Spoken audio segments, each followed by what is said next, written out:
Audible Studios presents Faerie Hunt, The Changeling Chronicles, Book 6. Written by Emma L. Adams. Performed by Lucy Christian. Chapter 1. My office was still in one piece. Good start. Vance and I walked to the 2-floor building through Witch District, weaving in and out of crowds of shoppers. A fair few people either walked at a distance, watching my visible weapons, or ran into the road to avoid me.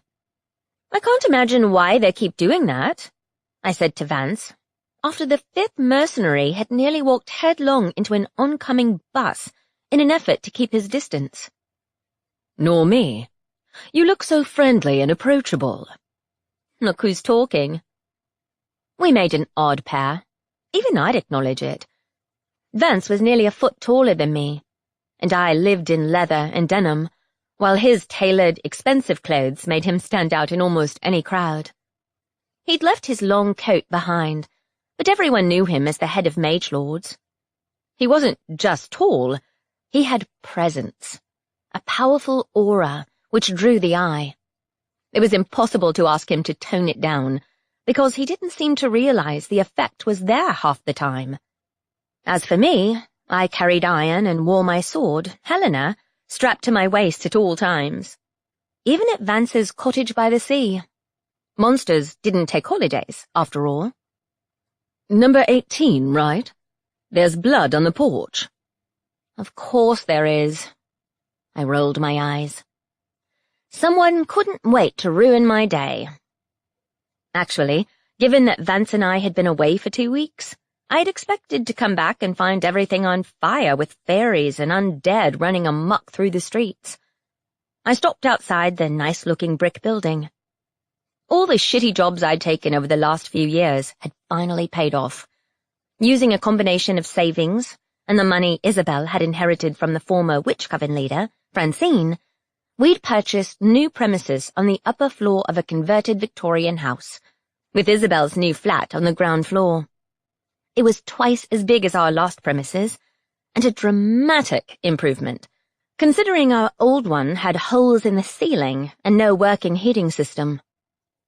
I'd left a notice up in the window, telling anyone with fairy-related problems to go to the majors for a temporary discount, because the resident fairy killer was on holiday. Isabel could handle most cases alone, but I'd asked her to call if a grey veil-level threat presented itself. We'd had no calls, but Vance was right about the bloodstains on the doorstep. A small feathered body had been stuffed in the letterbox. Oh, someone left a dead crow for me. How considerate. I'd bet my sword it was one of Larson's cronies. My former employer wasn't best pleased with my change in fortunes. Larson's low-key resentment had led to several of his highest-ranked mercenaries attempting to take out our business. Unfortunately for them, they hadn't reckoned on the tripwire spells Isabel had built into the walls. Nobody intending harm could bypass the wards without consequences, but I guessed dead birds didn't fall into that category. The dead crow vanished before I could pull it from the letterbox. "Where'd you send it?" I asked Vance. Larson's porch. Ha! Vance's ability to displace objects often came in handy. He could also move people, though his range didn't stretch as far as the other side of the country, so we'd had to drive back. I didn't mind a few more hours in his company. I'd been looking forward to seeing Isabel, not so much to the frequent attempts on my life. Owen the Pisky flew out the window as I dug in my bag for my key. "Ivy!" he screamed delightedly. "Mage!" he shouted in Vance's ear. I smothered a laugh as Vance turned to face me.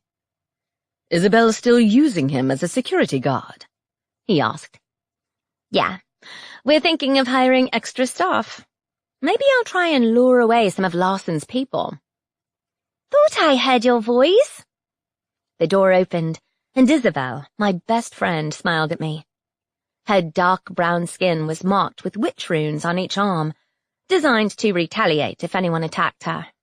As leader of the local witch coven, she'd inherited her fair share of enemies to add to the Faeries, which wanted to ruin both our lives. Isabel didn't look threatening, being 5 feet tall and dressed in bright colours, a common habit of the witches, who didn't want to be mistaken for the cloak-wearing necromancers. But she wasn't to be underestimated. "How was your holiday?" "Wait, don't answer. It's written all over your face." She grinned at me. "It's been relatively calm without you here. I think the monsters went where you did, unless you want to tell me you made it through a whole fortnight without stabbing anything."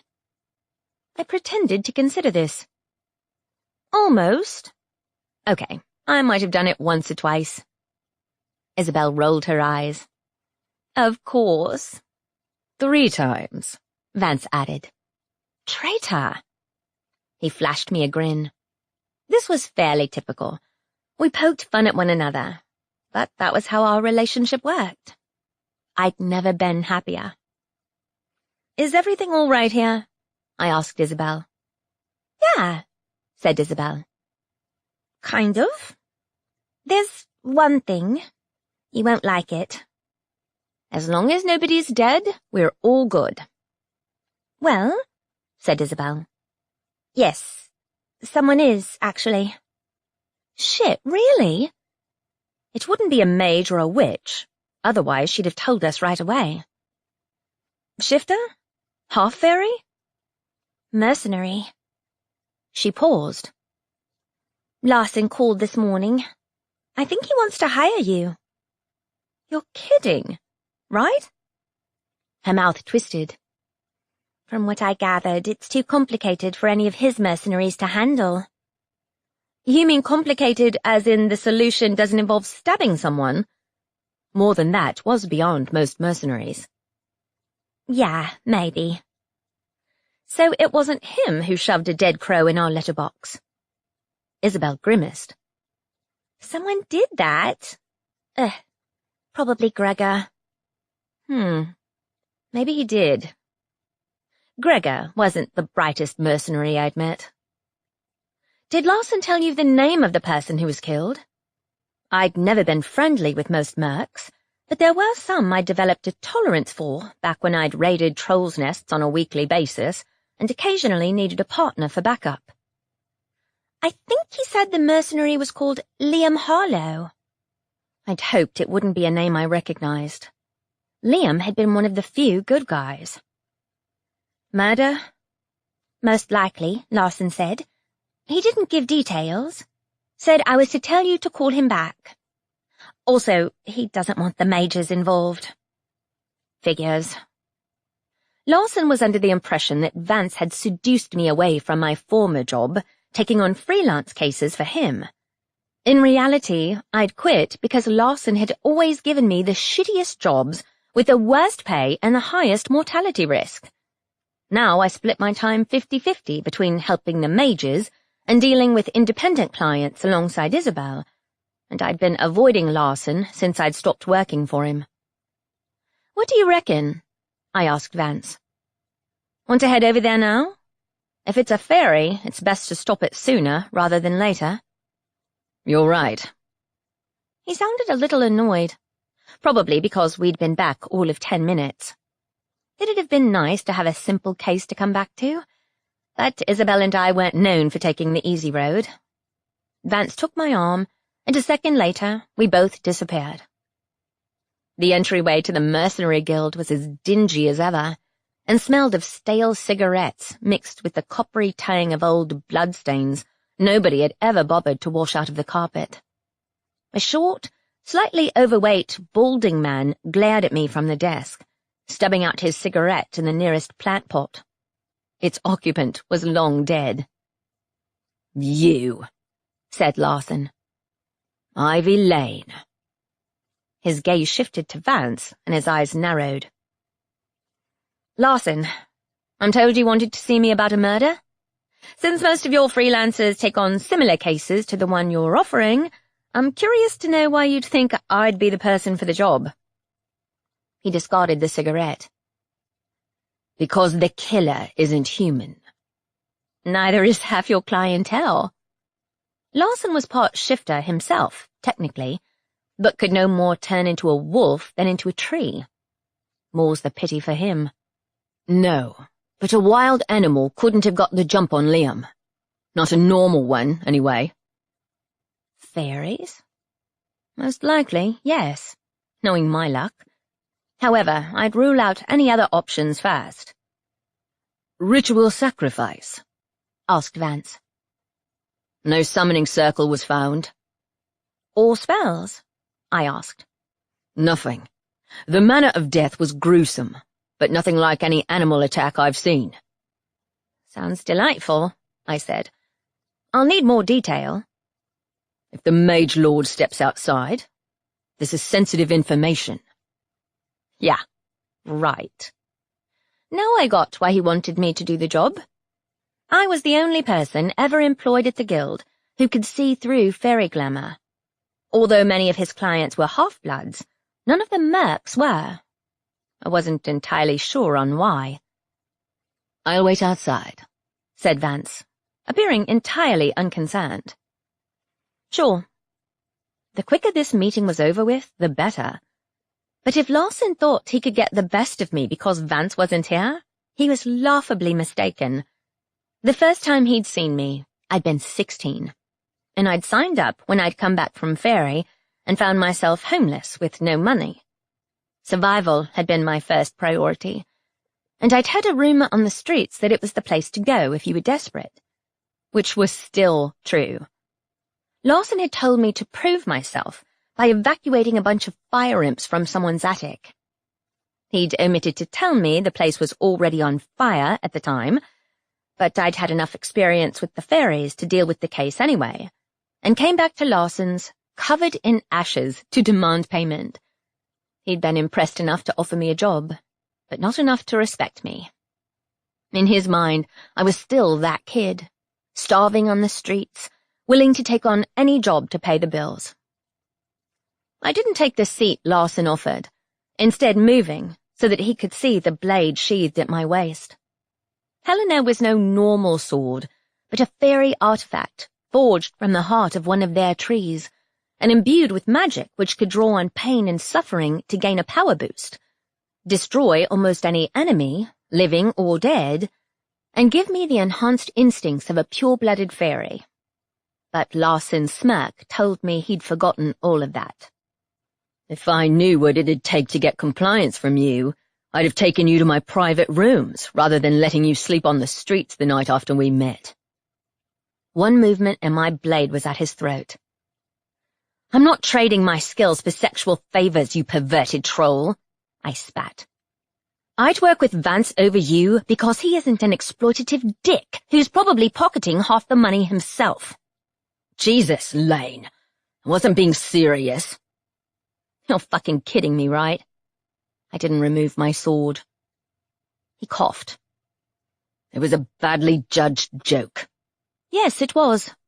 And by the way, if I ever do find proof you're taking more than your fair share from each case, you'll get worse than one of Isabel's tripwire spells. He shifted, a flash of guilt noticeably crossing his face. So he'd definitely been sending people to sabotage our business. Prick. I'd sort of been bluffing, but hell, maybe I wasn't. Isabel and I had been considering hiring other mercenaries to work for us, specifically the most vulnerable ones. Maybe I'd be better off doing that than listening to Larson's groveling. But as far as mercs went, Liam had been a decent guy, and the circumstances of his death sounded weird enough that I at least wanted to check it wasn't a fairy I'd met who'd been the killer. I want to see the murder scene, I told Larson. Have you ordered anyone to administer a tracking spell? To find the killer. The traces were too muddled. It sounded plausible, but I didn't take him at his word. Does the victim have any surviving relatives? No, only an ex-girlfriend who hasn't seen him in years. Not unusual for a mercenary. Most people joined the guild out of desperation, after all. So can I go? If you accept the case. I narrowed my eyes. Okay, I could always back out if it turned out he was playing me again. Fine. I'll let the mercs watching the place know to let you in. How very considerate. The absence of human police told me he knew without a doubt it wasn't a regular killing, which meant he'd probably withheld details. But for someone who fielded complaints about rampaging monsters, he was surprisingly cowardly. I made for the door, more than happy to get the hell out of there. The door opened as I did so. Vance's gaze snapped onto Larson, and the air moved as he displaced it to smack the mercenary on the back of the head. Larson gasped. Did you lay a finger on her? Vance asked, in a low, dangerous voice. Christ, no! Mage Lord, sir. Just a misunderstanding, I said cheerily, throwing Larson a look over my shoulder which said clearly that I could ruin him if I wanted to. Once I was outside with Vance, I added, he's being his usual dickish self. Want to go visit a murder site? Chapter 2. As far as murder scenes went, Liam's was relatively neat. His first-floor flat was tucked away in one of the nicer areas of the suburbs, outside of Mage territory, neighboured by houses in a neat enough condition to suggest they belonged to regular humans. Liam had probably wanted to distance himself from the other mercs. Not every mercenary was proud of their kill list. I entered through the red-painted front door. Up one flight of carpeted stairs, and the flat door lay slightly open. A baby-faced young merc jumped at the sight of Vance. He looked hardly older than 18. And Larson had him guarding a murder scene. Dick! It's horrible in there, he said in a whispery voice. I figured. How long have you been standing there? Only till you're done. Larson told me not to let anyone else in. He glanced over his shoulder and swallowed nervously. No life forms. The detective Vance had pulled out of thin air disappeared. No magical traces either. I squinted, but saw no obvious sign of the Faerie's magic anywhere nearby. The kid inched away. I'll stay here. Make sure no one else shows up. Sure. I took the lead, Vance behind me. Isabel, who didn't handle this sort of thing well, hovered by the door and let us go ahead. Blood smears formed a trail along the carpet. Undisturbed, so the person who found the body must have walked carefully. They'd moved Liam to the sofa, which bore the freshest stains. Darker stains covered the carpet near the wall alongside the door, which must have been where he'd died. The man's body had been sliced open with almost surgical precision, deep cuts exposing the organs, or what was left of them. Shards of rib cage stuck out at angles, revealing that whatever had attacked him had ripped out his heart, lungs, and possibly other organs as well. There was too much blood to be sure. I closed my eyes and swallowed a couple of times, then made myself look at the rest of the body. No other wounds. He'd been sliced open by thick claws. Not any I'd recognize at first glance. Shifter kills were messier. Not hellhound either. Those beasts used their teeth. I turned to Vance. What could have done that? Fairies was the first thought that came to mind, but I couldn't immediately recall any which had a taste for human organs. His brow furrowed like he was thinking. Did Larson move the body? Probably. That'll stop our detection spells working as well. Worth a try, anyway, I said. Liam had definitely been savaged by something nasty, but the fact that it had sought him out meant either he'd pissed someone off or had been singled out for some other reason. There were more obvious human targets in the other flats nearby, some without even an iron ward. I made for the first bloodstains, while Vance padded up to my side, footsteps muffled in the thick carpet. Still no magical traces?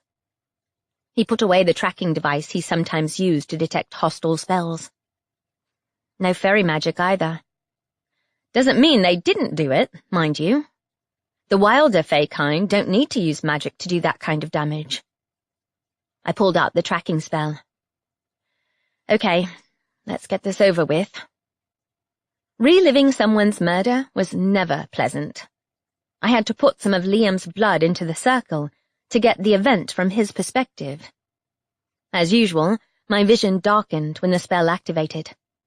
Then the flat reappeared around me, patched in long shadows cast by the dying light through the window. I was looking through Liam's eyes as he stood from the armchair. As there was no sound in a tracker vision, I had to brace myself for the moment without knowing exactly when it was coming. Liam turned around to face the window. I held my breath. Instead, my vision went black. Huh? What happened? Asked Vance. I think the spell glitched. I removed my hands from the circle, and the room came back into focus. I activated another one. Same result. The scene would start, come into focus, and then just disappear. Where do you reckon the attacker came from? I removed my hands from the spell circle. The vision just shows Liam looking at the window. Then it cut out before I saw anything. The window isn't broken, said Vance. The killer must have come in through the door and attacked him from behind. The door's not damaged. I examined it, just in case, but there were no signs a horrific, clawed beast had ripped it open. No prints or trails. I paced around the room and threw a generic tracker down in front of the window, facing away. This time, I'd see the last significant event that took place in this room, though the effects faded with time. My vision darkened again. I blinked, trying to see through the dark, but no lights came on this time. I waited a few seconds, then withdrew my hands from the tracking spell, shaking my head. No use, I said. Either Larson screwed everything up when he moved the body, or it'll only work closer to the murder. Vance used a spell this time, beside the prone body on the sofa.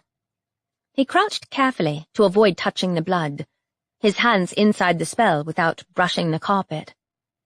Green glyphs spiraled up his arms, his gaze focused on the middle of the circle. Then the light winked out, and the circle collapsed. He looked at me, straightening upright. Nothing. It just shows the body being moved. Whoever did it has walked all over this area by the door. Damn it, I said. Trust Larson to make a mess of everything. He couldn't have done it on purpose to throw off our trail, Vance suggested. Nah. He's a dishonest, lazy crook, but not a murderer. He wouldn't have reason to take out one of his own mercs, especially someone like Liam. Gregor, I'd understand. That guy could pick a fight in an empty room. I made my way back over to Vance, careful not to tread in the blood. Weird how the spell had cut out. I'd never seen one do that, unless it was broken or contaminated. If a witch's cleansing spell had been used to erase any traces, surely the tracker wouldn't have worked to begin with. What's up with the trackers? Asked Isabel. Can I come in now? Probably not, I said. It's not pleasant. But the spell's cut out halfway through. Does that mean the place has been wiped clean? Not necessarily, said Isabel. Tracking spells can get confused easily, especially when it's been more than a few hours since the murder. I walked around the flat. The bloodstains covered one area, but the rest of the flat was in more or less pristine condition. Liam appeared to have been a neat freak, and didn't collect trophies from his mercenary kills either. The walls were bare, aside from a generic landscape painting, and I'd have said nobody had been in the flat for weeks, if not for the TV remote lying on the coffee table, its light flashing next to an open can of beer. A stack of papers lay next to it. A faint noise sounded as Vance pushed open the door to Liam's bedroom. Again, it was in a relatively clean state, though there was one shelf containing various trophies. Other than that, nothing of note. Okay. No family, no girlfriend, nobody to contact for clues, which left one option.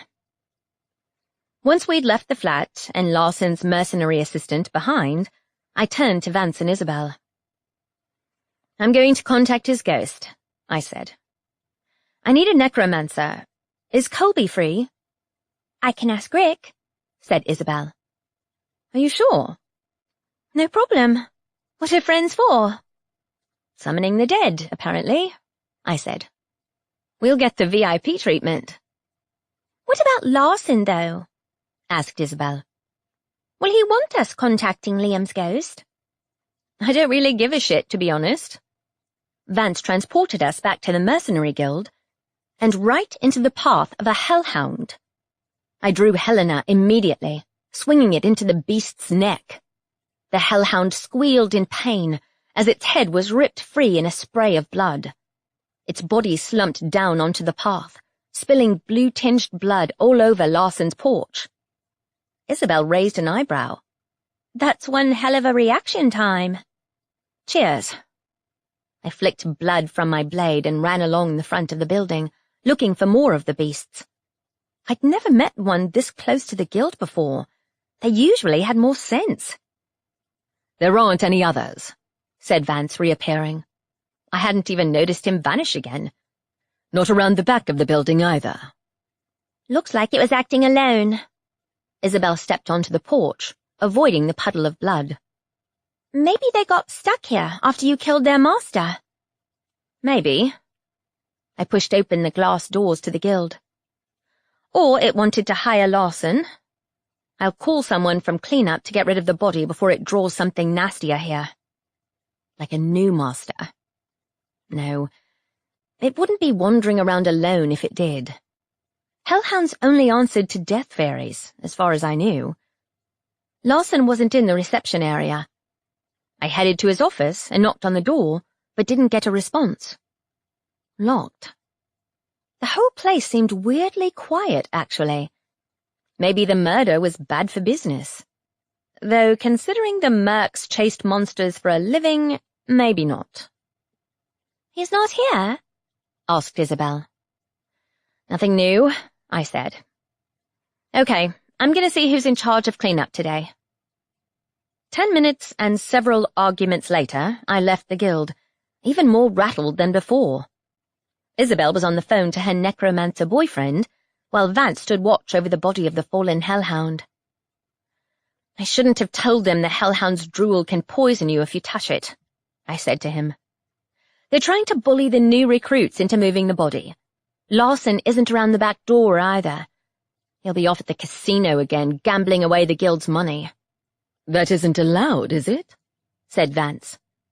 I shrugged. He's the boss. Nobody's going to rat him out to the police, not if they want to keep their jobs. Larson's people are as bad as he is, anyway. Most of them want the kills more than the money. Except people like Liam, and things didn't turn out so great for him either. You aren't obligated to help, said Vance. Did you even know him? Not well, but it's worth speaking to his ghost at least. I glanced at Isabel, who hung up the phone.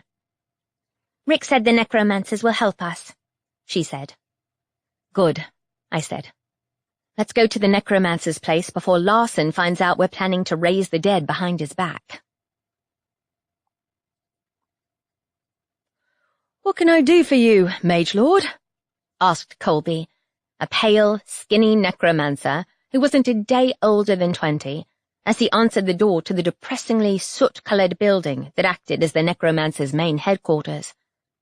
I stepped forwards. We'd like to speak to a mercenary who was murdered last night. His name was Liam Harlow. Murder? Said Colby. Again? He gave me a look which suggested I carried the Grim Reaper around with me, which was hardly fair. I wouldn't have anything to do with the investigation if Larson hadn't dragged me into this. You're a necromancer, Surely you get more requests to investigate murders than to call back people who died peacefully. You'd be surprised, said Rick, striding over. Compared to the other necromancers, he was a ray of sunshine, with blonde hair and a nice smile. He made Isabel happy, which made him a good guy in my book. Most of our clients come here wanting to apologize for screaming arguments they had with family members before they died. Let's call the mercenary back. And hope he can give us a clue. If someone had wiped the crime scene, that was a whole other issue too. The main room in the necromancer's headquarters was wide and cold, with metal walls and a circle on the floor outlined by 12 candles. Several black-cloaked people swiftly moved aside when they saw us walk in, leaving Colby and Rick to set up the summoning circle. The two necromancers lit the candles and began the usual chant to summon up a spirit. Personally, I thought most of it was for show. I could cross into death with no need for ceremony, and so could the necromancers. Then again, my ability wasn't exactly conventional. I didn't have a drop of necromancer blood in my veins, but the magic I'd stolen from a she-lord had changed me, enabling me to travel into death with or without my body. Grey smoke swelled within the circle, mingling with the pale light of the candles. I couldn't just see death from where I stood, but also the place beyond. The grey veil, a place of silvery paths without end, lay on the borderline between Faerie and death. A piece of the Faerie realm torn away when the ancient She had exiled their gods. Or so Frank the necromancer had told me, anyway. Except the veil had become its own place, home of any exiles or fairies who slipped through the cracks of summer and winter, and every time the veil was attacked, the realms collided, and the beast of the grey veil ended up here, in the mortal realm. Unlike half-bloods, fairies didn't pass over the veil when they died, but I wasn't entirely certain on what happened to their spirits. They were too offended by the very concept of mortality to give me a straight answer. The veil disappeared in smoke again, as an indistinct figure faded into view. Short and pale, he wore a faded suit that looked threadbare even in death. "Ivy Lane," said Lord Evander. "I wondered when you'd show up again." "Still here, still causing trouble," I said. "We're here to speak to a ghost.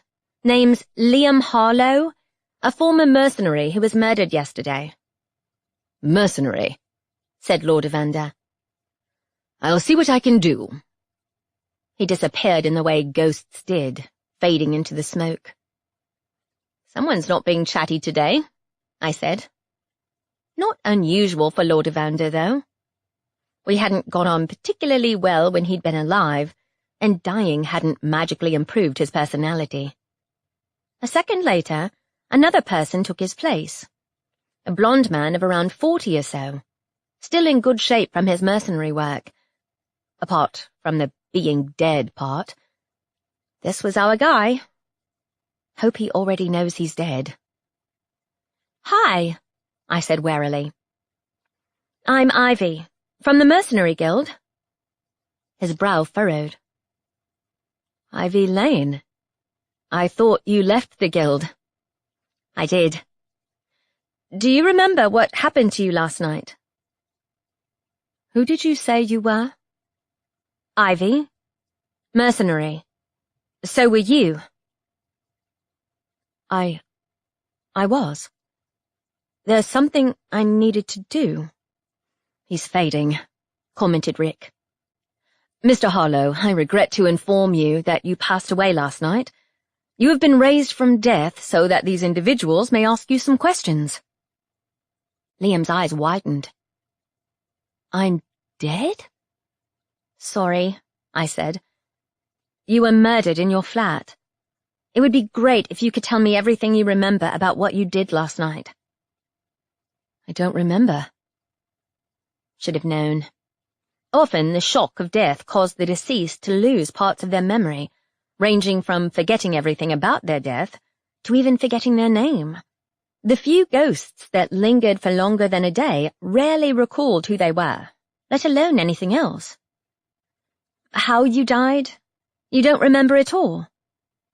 Liam frowned.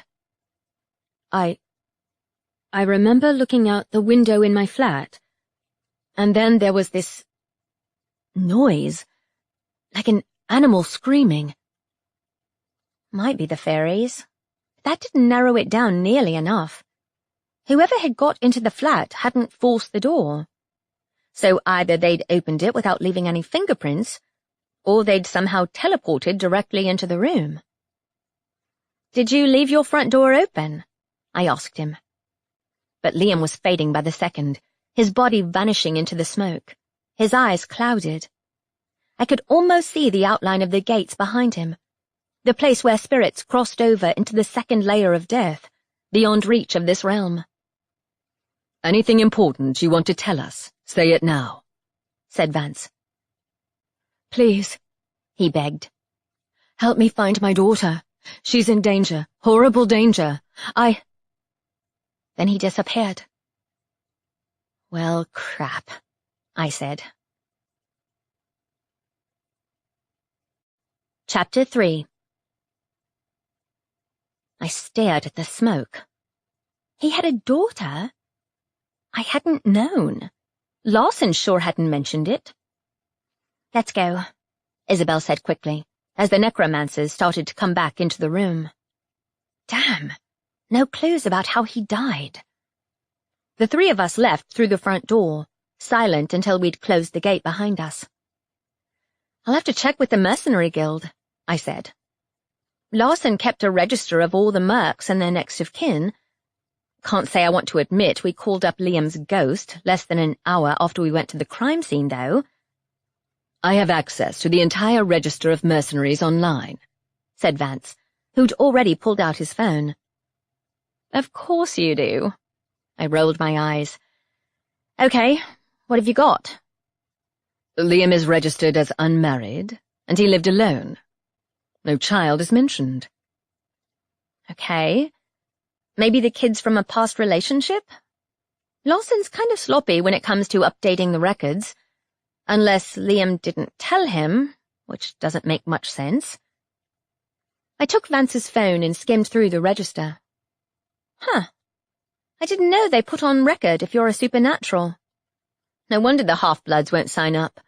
They hate being associated with humans in any way. There wasn't anyone on the list under the name Harlow, though. Weird. Vance took the phone back from me. Liam was definitely human. Yeah, he was. I looked at Isabel. Any clues? Lawson didn't mention anything else when he asked you to call me, did he? Isabel shook her head. No. I'll check with Rick if there's any chance of finding Liam's ghost again, but the odds are pretty low. Won't his daughter be on a birth register somewhere? Yeah, I guess so. But wouldn't Liam have left his daughter something in his will? The Mercenary Guild might have that. You're right, said Vance. If not, I assume someone will be looking for it. Who's the next of kin? Lawson will have the records, right? Probably. But it might explain why Lawson kept the case isolated. He wanted to get his paws on Liam's valuables. Isabel's mouth twisted in disgust. Remind me why you're bothering with the slimy old troll again? Because there might be a kid in danger. Isabel, and Vance now, knew that when missing kids were involved, I couldn't back out in good conscience.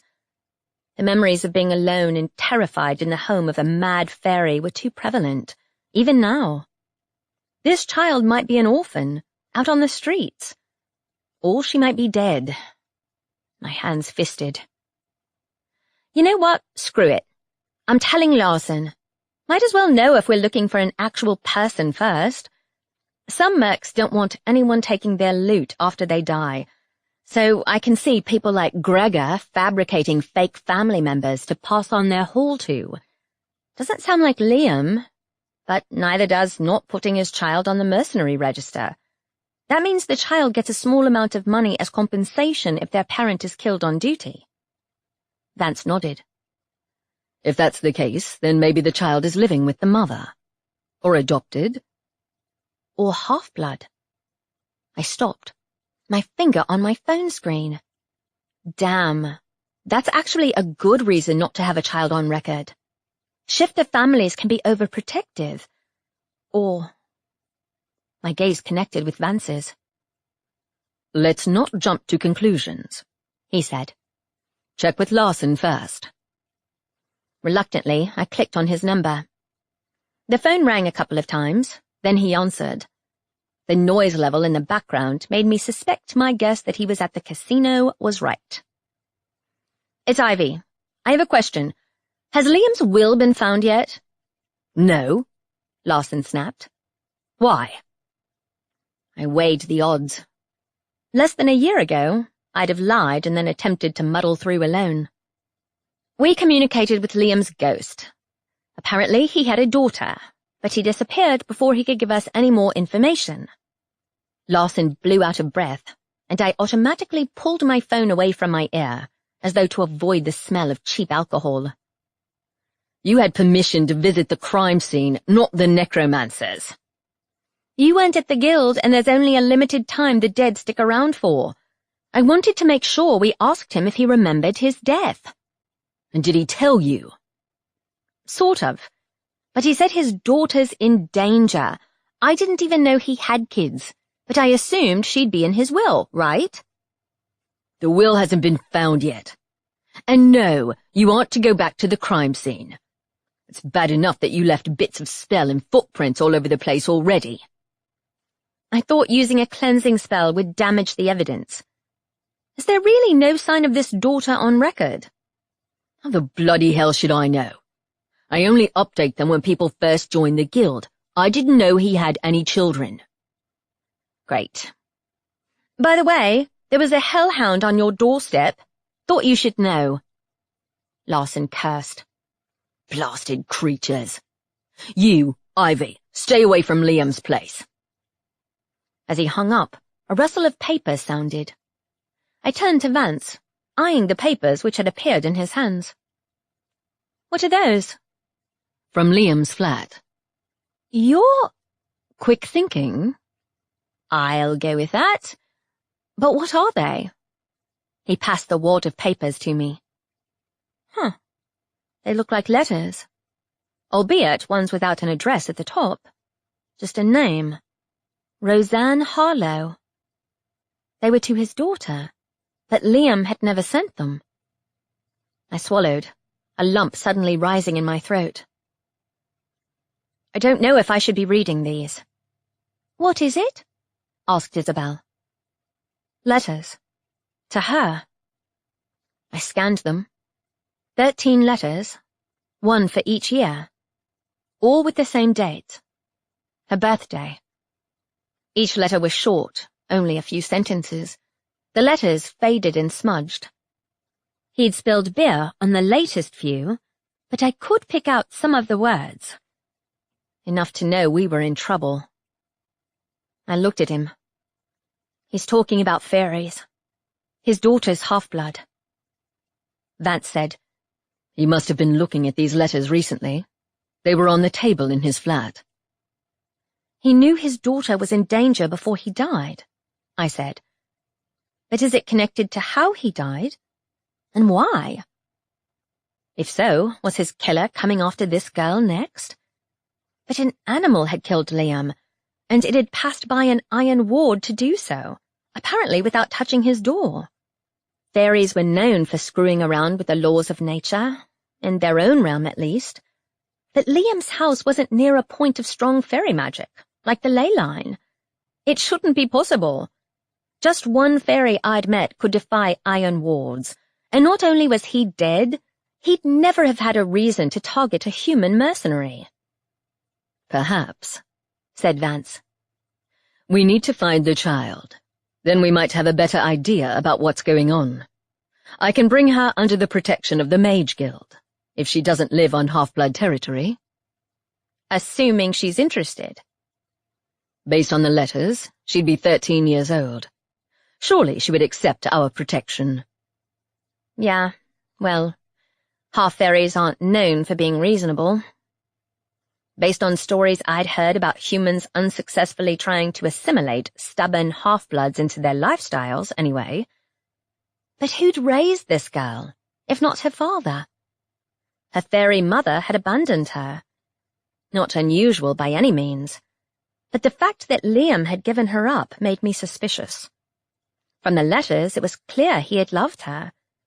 But did she even know he existed? "I think I'll need to read the letters," I said.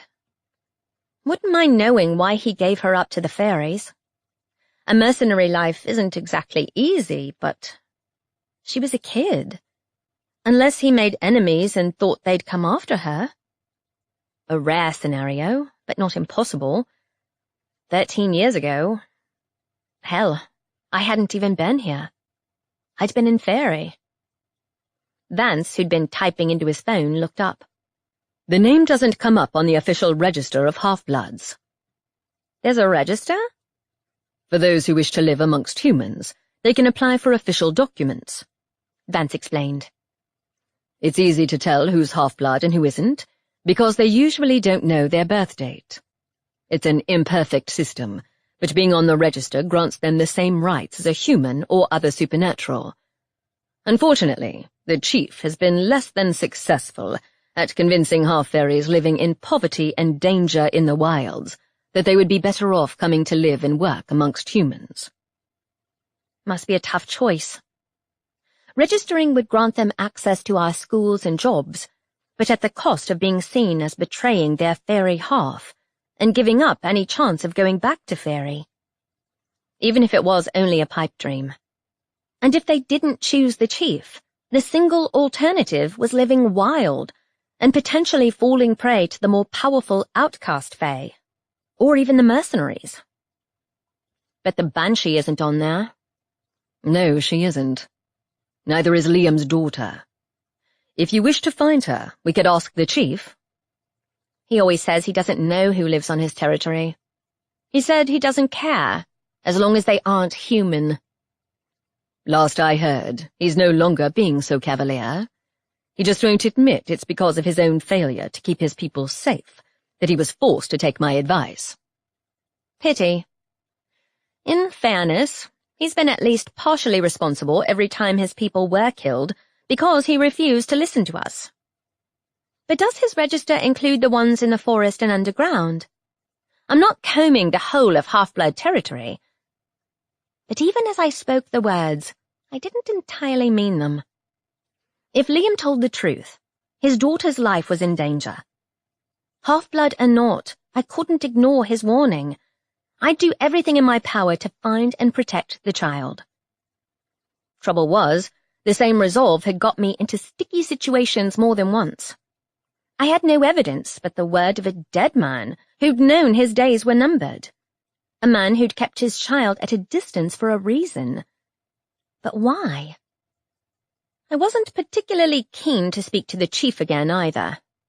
Our last encounter had ended in a bitter argument, when he'd found out that a group of ambassadors for the Seelie court had visited me and not him and the half-bloods. The Sidhe didn't care about their part-human offspring. Nothing mortal was worth considering, and even most pure fairies couldn't cross realms even if they wanted to. I'd learned all this and more during my 3-year captivity in the Grey Vale. Avokas had made his, and the other Sidhe's, feelings on mortals pretty clear. And it said a lot that the worst punishment a fairy could suffer was having their magic stripped before being sent to a realm which sapped away their immortality. "I'll head back in there and speak to Rick," said Isabel. "Sure." I waved goodbye, then Vance transported the pair of us to the opposite side of town. Hedges surrounded the large stretch of territory which had once belonged to humans, before a giant forest had taken up residence. Admittedly, it was more down to the magic belonging to the witches who lived deep in the woods than the fairies, though summer magic made the trees grow faster.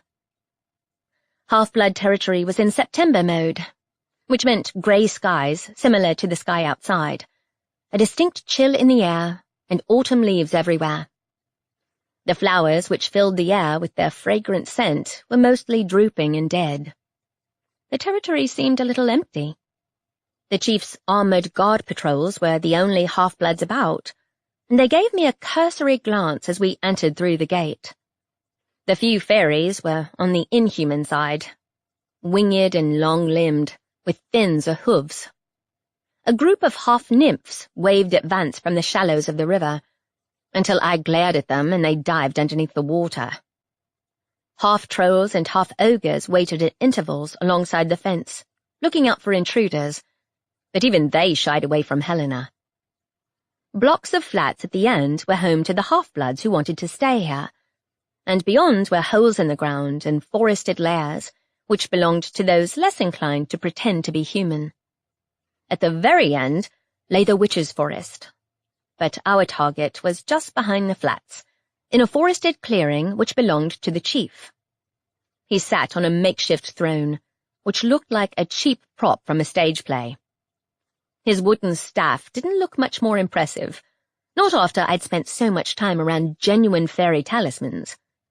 Half-bloods didn't have them, because you could only get a Fae-forged talisman from Faerie itself. The chief was supposed to have the strongest magic of all half-bloods, but that probably wasn't true. He'd got the position because he was the only half-she living on their territory, and the half-bloods always put anyone with the blood of the she on a pedestal. The chief himself looked downright miserable. He leaned heavily on the staff, like he'd aged several years recently. It was difficult to tell age when it came to the fairies, because if their magic was functioning as it should, they had a permanent, glowing, clear-skinned appearance, which made them look like they were barely out of their teens. I'd guessed the chief was maybe Vance's age, early 30s or so. His green eyes were glassy, his black hair oily and straggling to his shoulders. "You don't look great," I said. Well, it was the end of summer, but he still ought to be running at full power, at least until autumn began in earnest. "Ivy Lane," he said coldly. "What are you doing here?" "Seriously, man, have you been spending too much time close to iron?" Avocus had used iron to torment his rare fairy prisoners, an agonizingly slow death every time. Iron burned away a fairy's very being, the magic which formed their spirit. At least, I assumed that's why it affected the fairies and not me. Obviously, being stabbed still hurt like hell, but it didn't poison my bloodstream. Half-bloods weren't as badly affected, but it was enough to put most of them off living in industrial areas. "What do you want?" the chief asked sharply. "I'm looking for an unregistered half-blood who might live on your territory. Her human father was murdered, and he believed her life might be in danger too." "An unregistered half-blood? What you ask of me is impossible. Non-registered ones don't want to be found." "She's a 13-year-old kid, abandoned." "Why didn't her human father take her in?" "No clue. He was a mercenary. I assume he made some enemies and didn't want her dragged into it. His life wasn't easy. Maybe Liam really had callously abandoned his child, and the letters were fabricated. But I wanted to know if the child actually existed before jumping to conclusions. My suspicions towards half-fairies warred with my instincts to help save the child, whatever happened. I hadn't survived this long by running off after every rumor, but this case had hit on all my weak points, drawing my suspicion that someone was trying to lure me into a trap. "Your lives and ours are vastly different. If the child doesn't want to be found, you will never find her." "We've been through this crap with Lawson already. The child's life is in danger, and based on how Liam died, the killer doesn't screw around." "How did he die?" "He was savaged by something with sharp claws. Organs removed and probably eaten. Shifters wouldn't do it. I'd say it's one of the Fae kind, and it's still at large.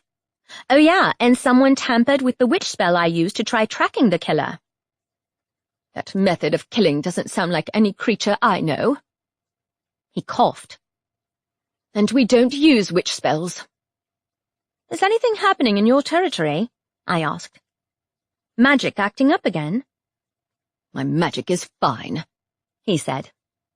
Yeah, sure it was. Out of curiosity, I called on my own magic, and blue light rose around my hands. Working just fine.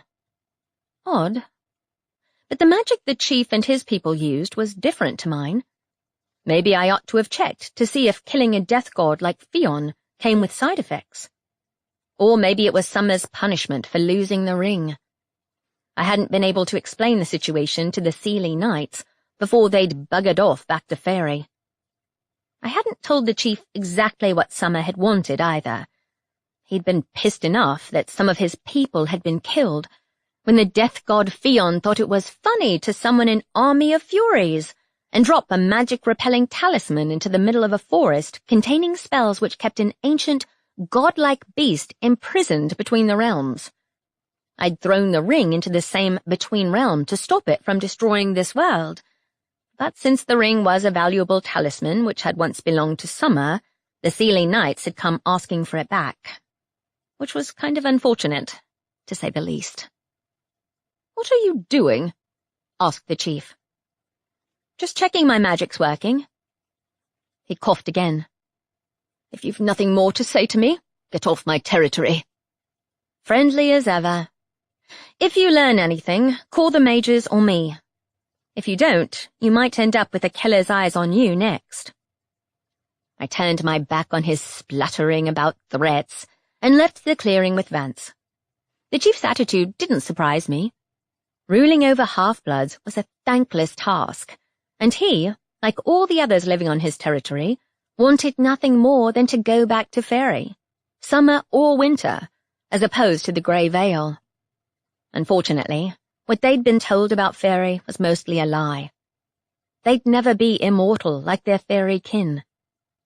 Since they didn't trust me, I'd never been able to explain to everyone that they'd been lied to, not once, but twice, and only death waited on the wrong side of the veil. "Hang on," I said to Vance quietly. "I want to check the rest of their territory." We walked the long way back, but found no signs of any weird disturbances. Out of habit, once we'd left through the gates, we walked around the witches' forest from the outside.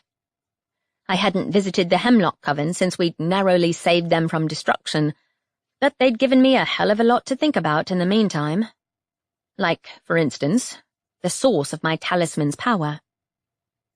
"You have to tell him eventually," Vance said. "You mentioned the ring to him before the battle.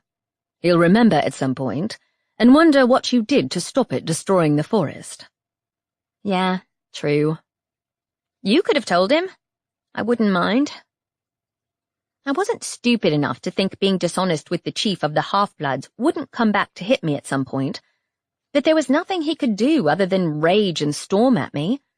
The ring was gone, and Fion was as dead as a supposed god of death could possibly be. Though, considering his job had once been to ferry the souls of fairies killed in battle to the afterlife, I wasn't sure death applied to him in the usual sense. I'd only been able to take him down because the fairy's ring sapped enough of his magic to let me poison him with iron. "It's not my secret to tell," said Vance. "Besides, there are parts even I don't understand. Your magic, does it really belong to a god?" Originally. It's like when fairies store part of their magic inside a talisman. Doesn't mean the god has to be awake or even alive for me to use it. Either it's sleeping or banished. It's like the life drinker carries part of the shifter god's magic. But it explains why my magic's not like other winter fairies' magic. Blasting people with energy is pretty standard for fairy magic. Crossing realms isn't. Nor is speaking invocations. The she can, can't they? Yeah, but they can't walk into death. That's just me, as far as I know. Aside from Fion, and he was a death god who used to ferry the souls of dead fairies around, so who knows what the deal with him was? Vance looked thoughtful. "You've explored your magic thoroughly over the last few months. I would say the only thing that marks it as different from other she aside from your ability to travel into death in the Between Realm, as its power source. Pain and suffering. Yay! I paused. Regular fairy talismans don't come with huge downsides. Imagine how much of a fuss there'd be in Faerie if the Seelie King's talisman required him to kill people to recharge it. I think someone gave these talismans a major downside so people would have to work twice as hard to prove themselves worthy. And in the Grey Vale, it's the only magic they have, so the person with the talisman needs to depend on it to stay alive. Because magic's in their blood, in their spirit. When I had that vision through Avokis's eyes, I felt it. The veil wasn't just draining his will to live, it was like iron poisoning, but slower. Holy shit. Wait. Was that what was happening to the chief? If so, was this realm becoming more like the Grey Vale? I was immune to the effects of the veil, because I hadn't had fairy magic to begin with, so the talisman wasn't a substitute I needed to keep myself alive. I was still human enough not to have to depend on it. In a way, I had the best of both worlds, while the half-bloods had the worst of each. But it didn't mean we weren't in deep shit if I really had irreversibly damaged the fairy magic in this realm.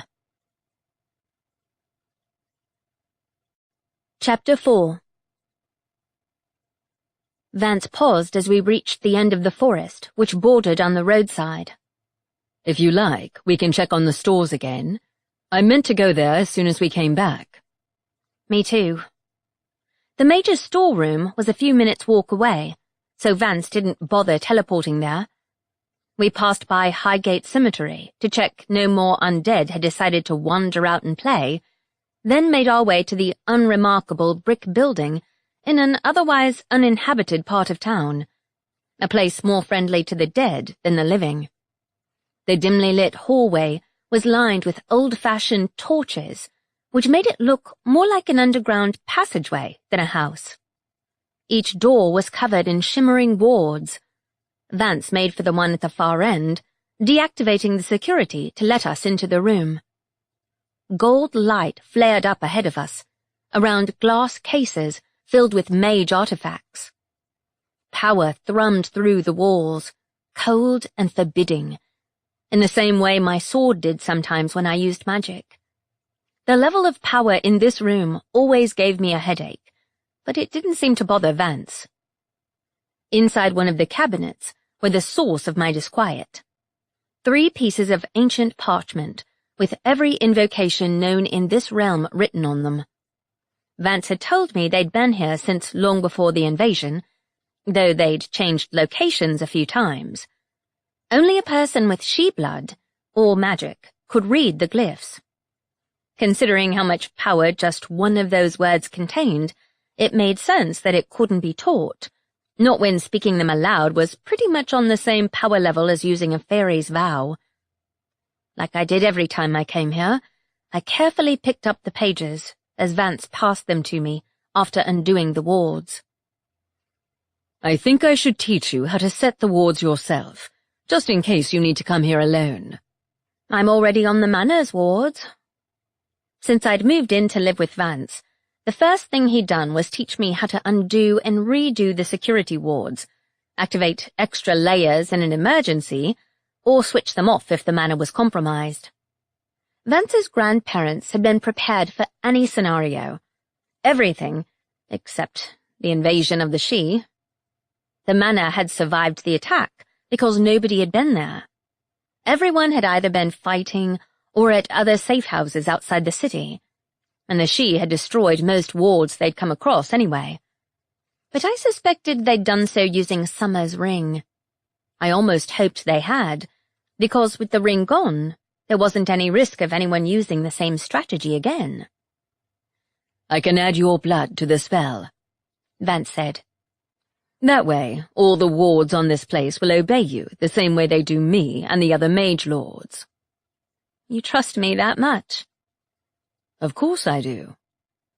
He stopped deactivating a ward and slipped an arm around my waist. Besides, you can read those glyphs better than I can. Not exactly. I looked down at the parchment. The glyphs remained as obtuse as ever, though I'd memorized which line I'd read aloud when I sealed Calder's magic away. And then there was the invocation, which thought it was funny to try and trick me into speaking it aloud every time I picked up the paper. This one keeps trying to... I turned my head away, chewing the inside of my cheek as the word tried to force its way out of my mouth. It wants to be spoken, even though I don't know what the hell it says. I'd prefer to cover it up, to be honest. It might be harmless, like the Faerie's equivalent of Isabel's glitter spell, or it might summon Fion's ghost back. Might be tripwired to backfire on the owner. Dance until you die, or turn into a goat. It's bloody annoying not being able to read them, but if I turn myself into a goat, I won't be able to turn myself back. The chief would probably be able to fix you, but I think I prefer you as a human. His eyes glittered with amusement. Me too. It's annoying that there's no translation. Not even in Vance's extensive collection of magical theory books, which made sense, because they were an all-mage family, aside from the shifter blood on his father's side. But a family that old had surely met the she at some point or other. I'd spoken 3 invocations aloud, all in similar circumstances, when my life had been in danger, when the realms had been colliding, and when I'd already seen the glyphs close up. Otherwise, I might as well be looking at a foreign language. Where'd these invocations even come from, anyway? I asked Vance. Faerie, I assume, he said. Then as I raised an eyebrow at him, he added, These invocations were sealed in the agreement between the chief and the Mage Council, not long after the invasion, but they've been passed down through my family since at least my grandfather's time. I suppose the chief would know what each one says. They use symbols, not an alphabet. You'd need to know each and every symbol to be able to properly translate. I doubt even the chief knows. He knew the spell we used to contain Calder's magic because it was used after the invasion, Vance said. At least, he claims so. The other invocations... He scanned the papers. This one is the reversal of the spell you used on Calder's magic. The chief told me. Break, I whispered, thankfully in English, though a familiar glow covered the parchment, and I quickly lowered it before the words did something dramatic, like knocking the roof off. Okay. I'll use that one if Fion comes back and break his kneecaps. You don't need a spell to do that. As to the others, I wouldn't risk speaking them aloud until you have their meaning. The chief said the language and the runes are intertwined. You usually need both. Huh. Wonder why the invocation I used on the dragon worked then. Because someone had already used it, Vance suggested. Or... My gaze strayed to the life-drinker sword in the cabinet on my right, sheathed in green light. Glyphs swelled up and down the hilt. I'd been carrying both talismans when I'd bound the dragon. I think those marks are invocations too. Maybe I don't need the paper to use them. I indicated the sword strapped to my side, which bore similar marks. Not like I can ask whoever put the spell on the dragon and buried it underground. Nor how they'd done so without freaking out every human in the area. Either they'd glamoured the place, or the dragon had been there in the times of ancient civilizations, where giant shifter gods were par for the course. Considering how ancient the She were, I could believe it. Unless Summer decides to come back. If they do... I'd have to admit I lied to them.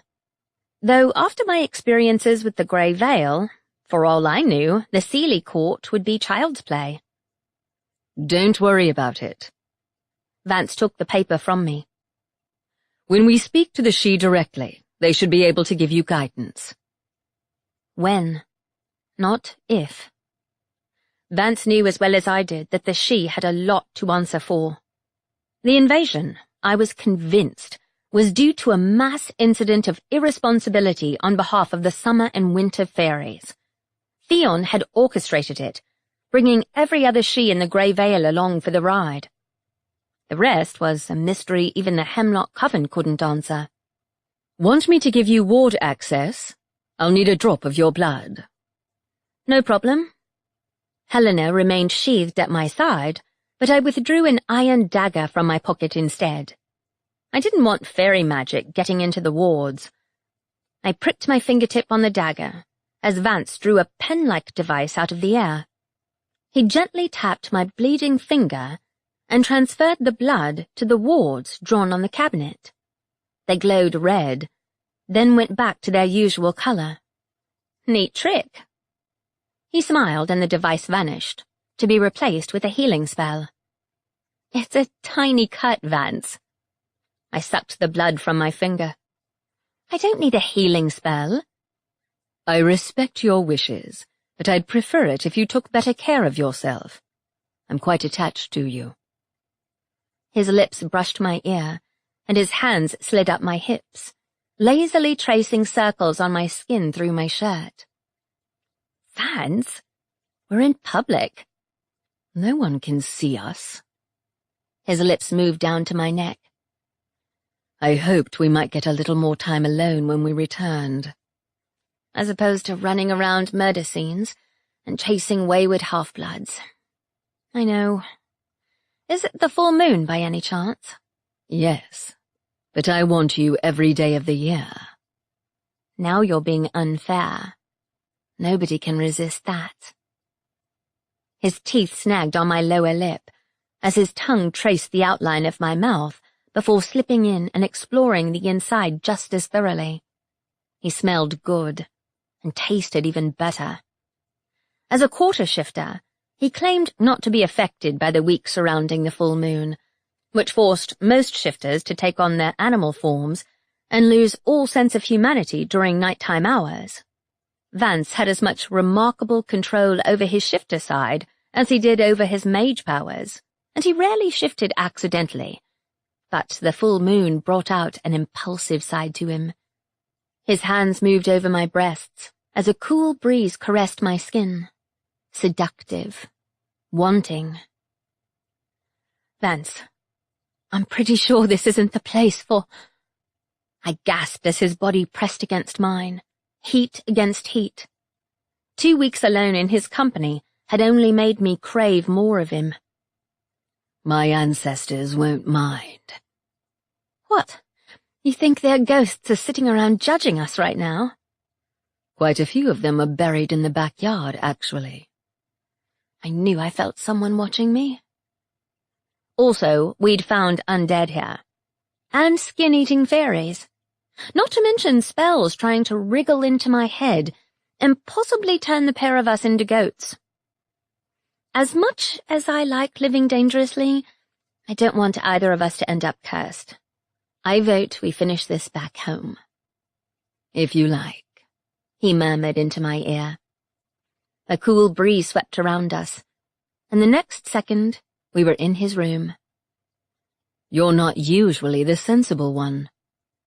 One of us has to be. He grinned and pushed me down onto the bed. Thinking of the manor as home had taken me some adjusting. I'd lived in a tiny flat since I was 16, at first saving money on rent by sharing with a dozen others and sleeping on the floor, then going through a series of flatmates from hell, before Isabel and I had lucked out and found somewhere halfway decent to live. Now, I lived with Vance. The manor had once been used as a safe house for the mages and was covered in protective wards, making it one of the safest places in town. Unfortunately, if we found our missing half-blood, we'd have to bring her here and hope she didn't have anything nasty on her tail. Vance woke me early the following morning to spar in the back garden. More time with Vance was welcome after the frustration of yesterday. We took our post-workout shower together, and by the time he'd made us breakfast, I was feeling pretty damn good. At least until I returned to our missing half-blood problem. I read over the letters again at the kitchen table, scowling at Liam's cramped handwriting. Anything? Vance asked. I passed Vance one of the papers. The writing's smudged, but he uses the word Faerie more than once. Unfortunately, there's no doubt. Not that Liam actually mentioned the Faerie by name, nor did he describe her in a way that rang any bells for me. Then again, to me, most fairies looked similar when they were playing at being human. Beautiful, but cold and empty. They made seducing humans into a game when they weren't killing us. I asked all my contacts, Vance said. However, there are no more resources which might have a register of half-bloods. We're working on the assumption that the child was left within the town's limits, aren't we? Yeah, but... Good point. Maybe Liam didn't send the letters because he didn't know where she was. But he definitely knew she existed. None of this makes sense. Since the invasion, internet access was unreliable, and records were too. Which meant it was easy, in this new world, for someone to disappear without a trace. I hated giving up, but finding an individual half-blood who didn't seem to be on any lists was like looking for a pin in troll dung, only considerably less messy. "You're working already?" asked Wanda, walking into the kitchen. She was Vance's receptionist and had run the place while we'd been gone. "We're looking for a half-blood who isn't on record," I explained. "It's in connection with a murdered mercenary. He was her human father. Except we don't know anything about her, other than her name, and she's 13. She might be any kind of fairy. I don't even know if she's from winter or summer." "A murdered mercenary?" "Yeah. He knew she was half-blood, but I've no idea why he didn't tell her and gave her up. She seems to have disappeared off-grid." "The girl might be living on half-blood territory," Wanda suggested. "It's the obvious place, but she might not even be using the same name. Sounds like her father abandoned her. But it's not exactly in character with the guy I knew. Even mercenary works better than living on the streets. Unless she'd had magic which wouldn't be easy to hide away, or which would make it unsafe for her to live amongst humans." "Maybe," said Wanda. "How did he die?" "Something clawed him open," I said. "Possibly the fairies. But whatever it is, it stopped my tracking spells working. Not with a cleansing spell, I don't think.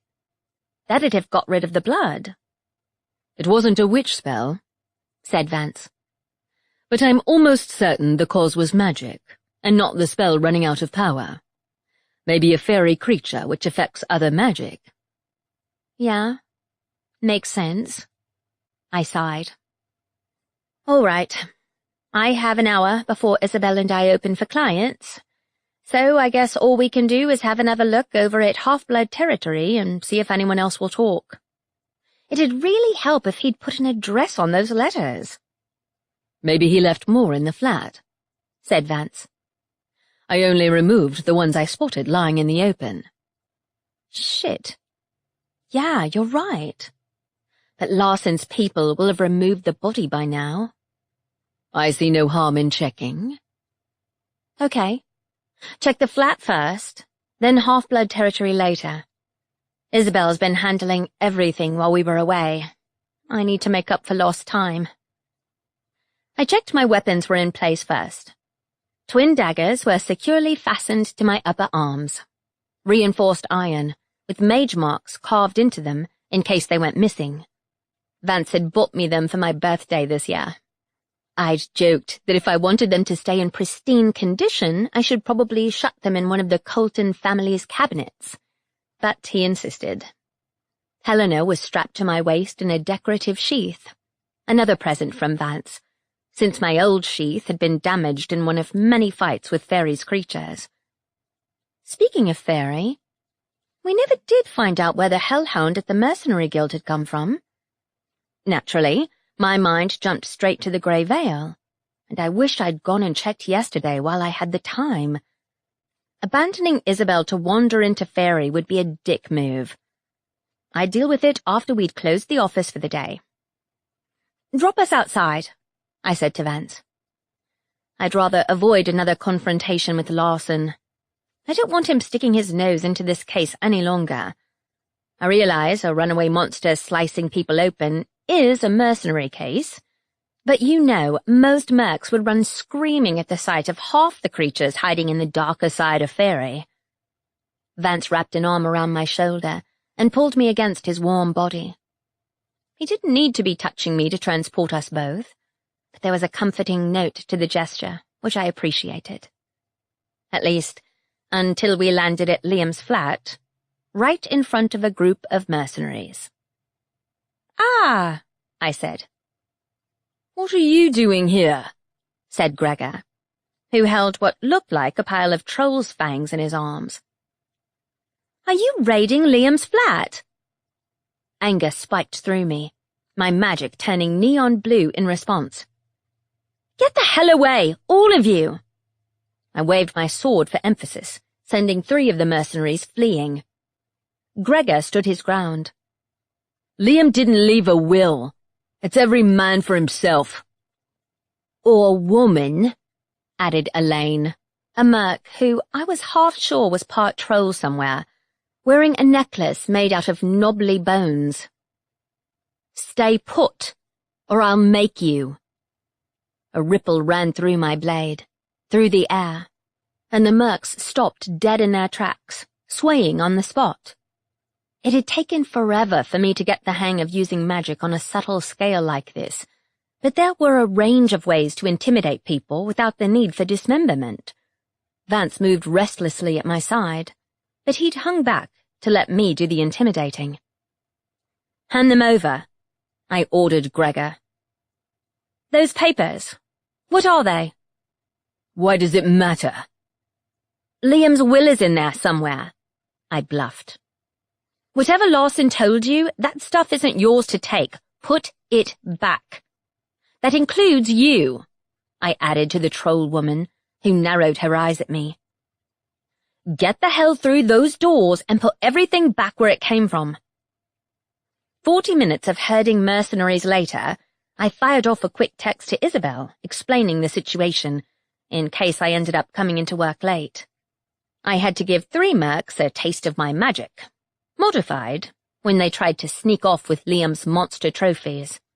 It was petty, and for all I knew, someone else had come in the night and stolen away the evidence, but I didn't leave until the last mercenary did. Fuming, I set about hunting in every crevice in the flat. Unfortunately, the mercenaries had left no stone unturned.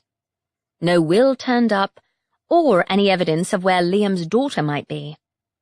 Had he ditched her as a baby outside a hospital, or even on half-blood territory? Or had the girl lived in Faerie with her mother, like Calder had for the first part of his life? Those types were usually the worst adjusted to living amongst humans, though, admittedly, the Grey Veil wouldn't exactly be a great place for a small child. Time to deal with clients.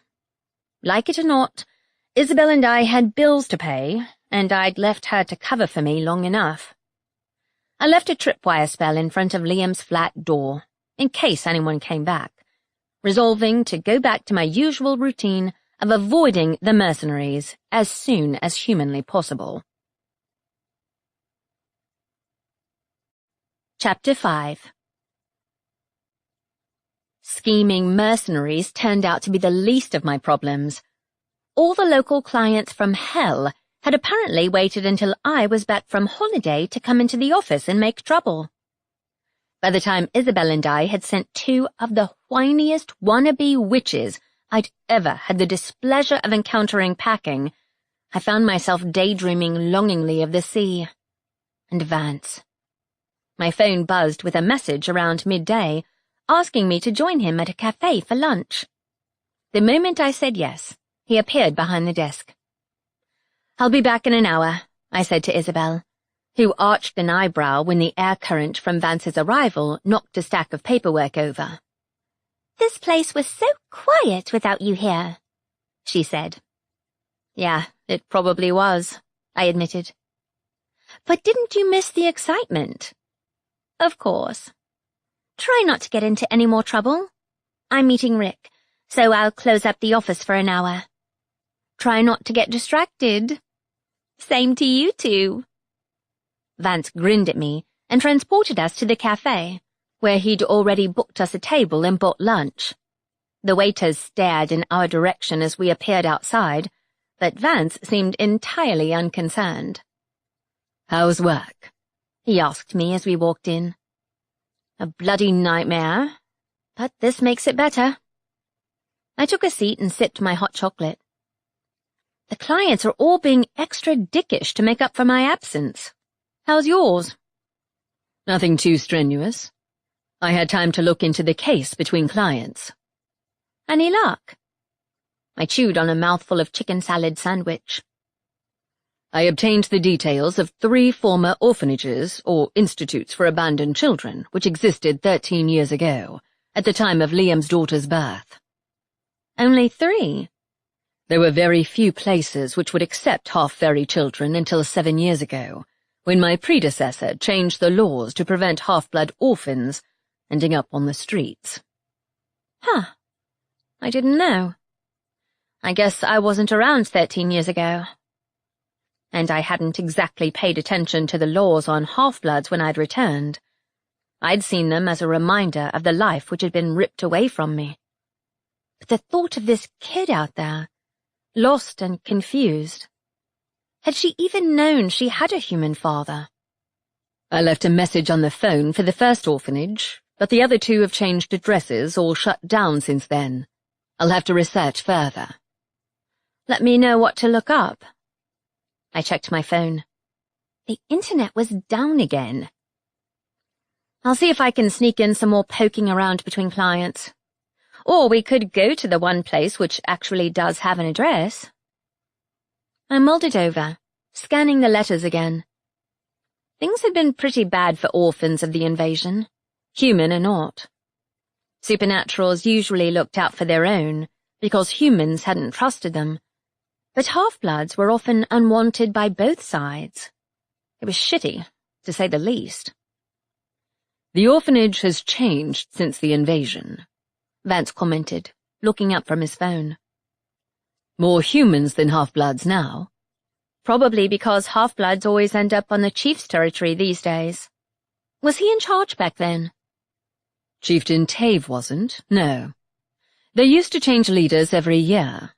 13 years ago, there wouldn't have been enough adult half-bloods to look after all the orphans left here after the invasion. He had a point. The first half-bloods to set up their territory had already been living in hiding before the invasion forced them out into the open, but they hadn't been present in huge numbers beforehand. Most of the people who lived on the territory now were teenagers who'd been left here in the years following the invasion, who'd either left their human families behind or been forced to leave. These days, most of them had a choice, but invariably, the chief's connection with the Sealy court lured anyone in who wanted a fighting chance of making it back to Faerie. Also, fairies had a habit of switching out human children with their own offspring, I said. Changelings. Most of them will have left their human families once they'd figured out what they really were. For all we know, that's where Roseanne's mother left her. She won't have been born in this realm, not if her mother's a pure fairy. "It's a starting point," said Vance. "I'll see what they say." Yeah. She might be on half-blood territory under a different name. I reckon that's more likely than her living in a human orphanage. Liam would have sent her the letters if he'd known where she lived. My phone buzzed, and I picked it up. "Ivy!" yelled Isabel. "There's a gnome here asking for advice on getting lice off a kelpie." Oh, it was one of those days, apparently. "Tell him to ring the vets," Assuming there's one who works with fairy pets, I'm not combing a kelpie. The last one I met tried to bite my foot off. A pause. He told you to do something unhygienic. I sighed. Better go back to work. 6 more disasters later, and I finally had a free minute to run a web search on the other 2 possible places Liam's daughter might have been. One had merged with the local foster system years ago. The other was an orphanage set up the year of the invasion to deal with the rising tide of abandoned or orphaned children. It had been shut down 7 years ago. A chill ran up my spine. I'd been there. When I'd worked for Larson, a couple of years after my return from Faerie, I'd been hired to find a kid who'd gone missing from that very place. It hadn't ended happily. The first option said they'd never admitted any half-bloods, said Vance later, when Isabel and I had shut down the office for the day and I'd met him at the manor. As to the second, I can't find anyone who has the records from the old place. But the third option— Yeah, it shut down when your former mage lords brought in the new rule. I blinked, tears stinging at my eyes. I hadn't wanted to go poking into that particular area of my past. I worked on a case at the place. I should have made the connection. Missing kids. The Faeries were behind it. They wanted to play at being she, so they kidnapped human kids to use as slaves. I vividly remembered the night I'd hunted them down. I'd never forget the satisfaction as I ended their lives on the point of my sword. But I'd been a wreck for weeks afterwards. I'd been too late to save most of the kids. Vance put an arm around me. I'm sorry. Never mind me. Those kids. Damn it.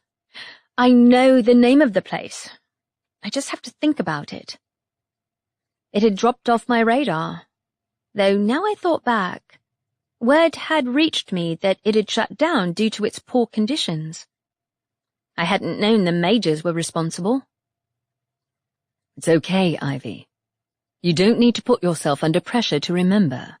We have enough clues to go by. I tugged at my hair, thinking hard. It was near the council flat where Calder grew up, and the Banshee. There had been kids living wild there. Half-blood children. Vance looked at me. Were there other half-bloods there? Yeah, there are loads of them living in those broken-down old flats. They have their own territory there, from what the Banshee told me. She's not in this realm, said Vance. No, not unless she's suddenly taken on Fion's ability to travel through realms. I wouldn't put it past her. The Banshee, as I'd last seen her, had been in the Grey Vale with Fion's body. I hadn't exactly meant to leave her behind, but she'd been working with Fion. Against her will, admittedly. She'd planted the ring on me and caused me to lose it in the forest. But she'd also left a trail which helped me destroy it, in the end. Like most fairies, she was too unpredictable to be trusted.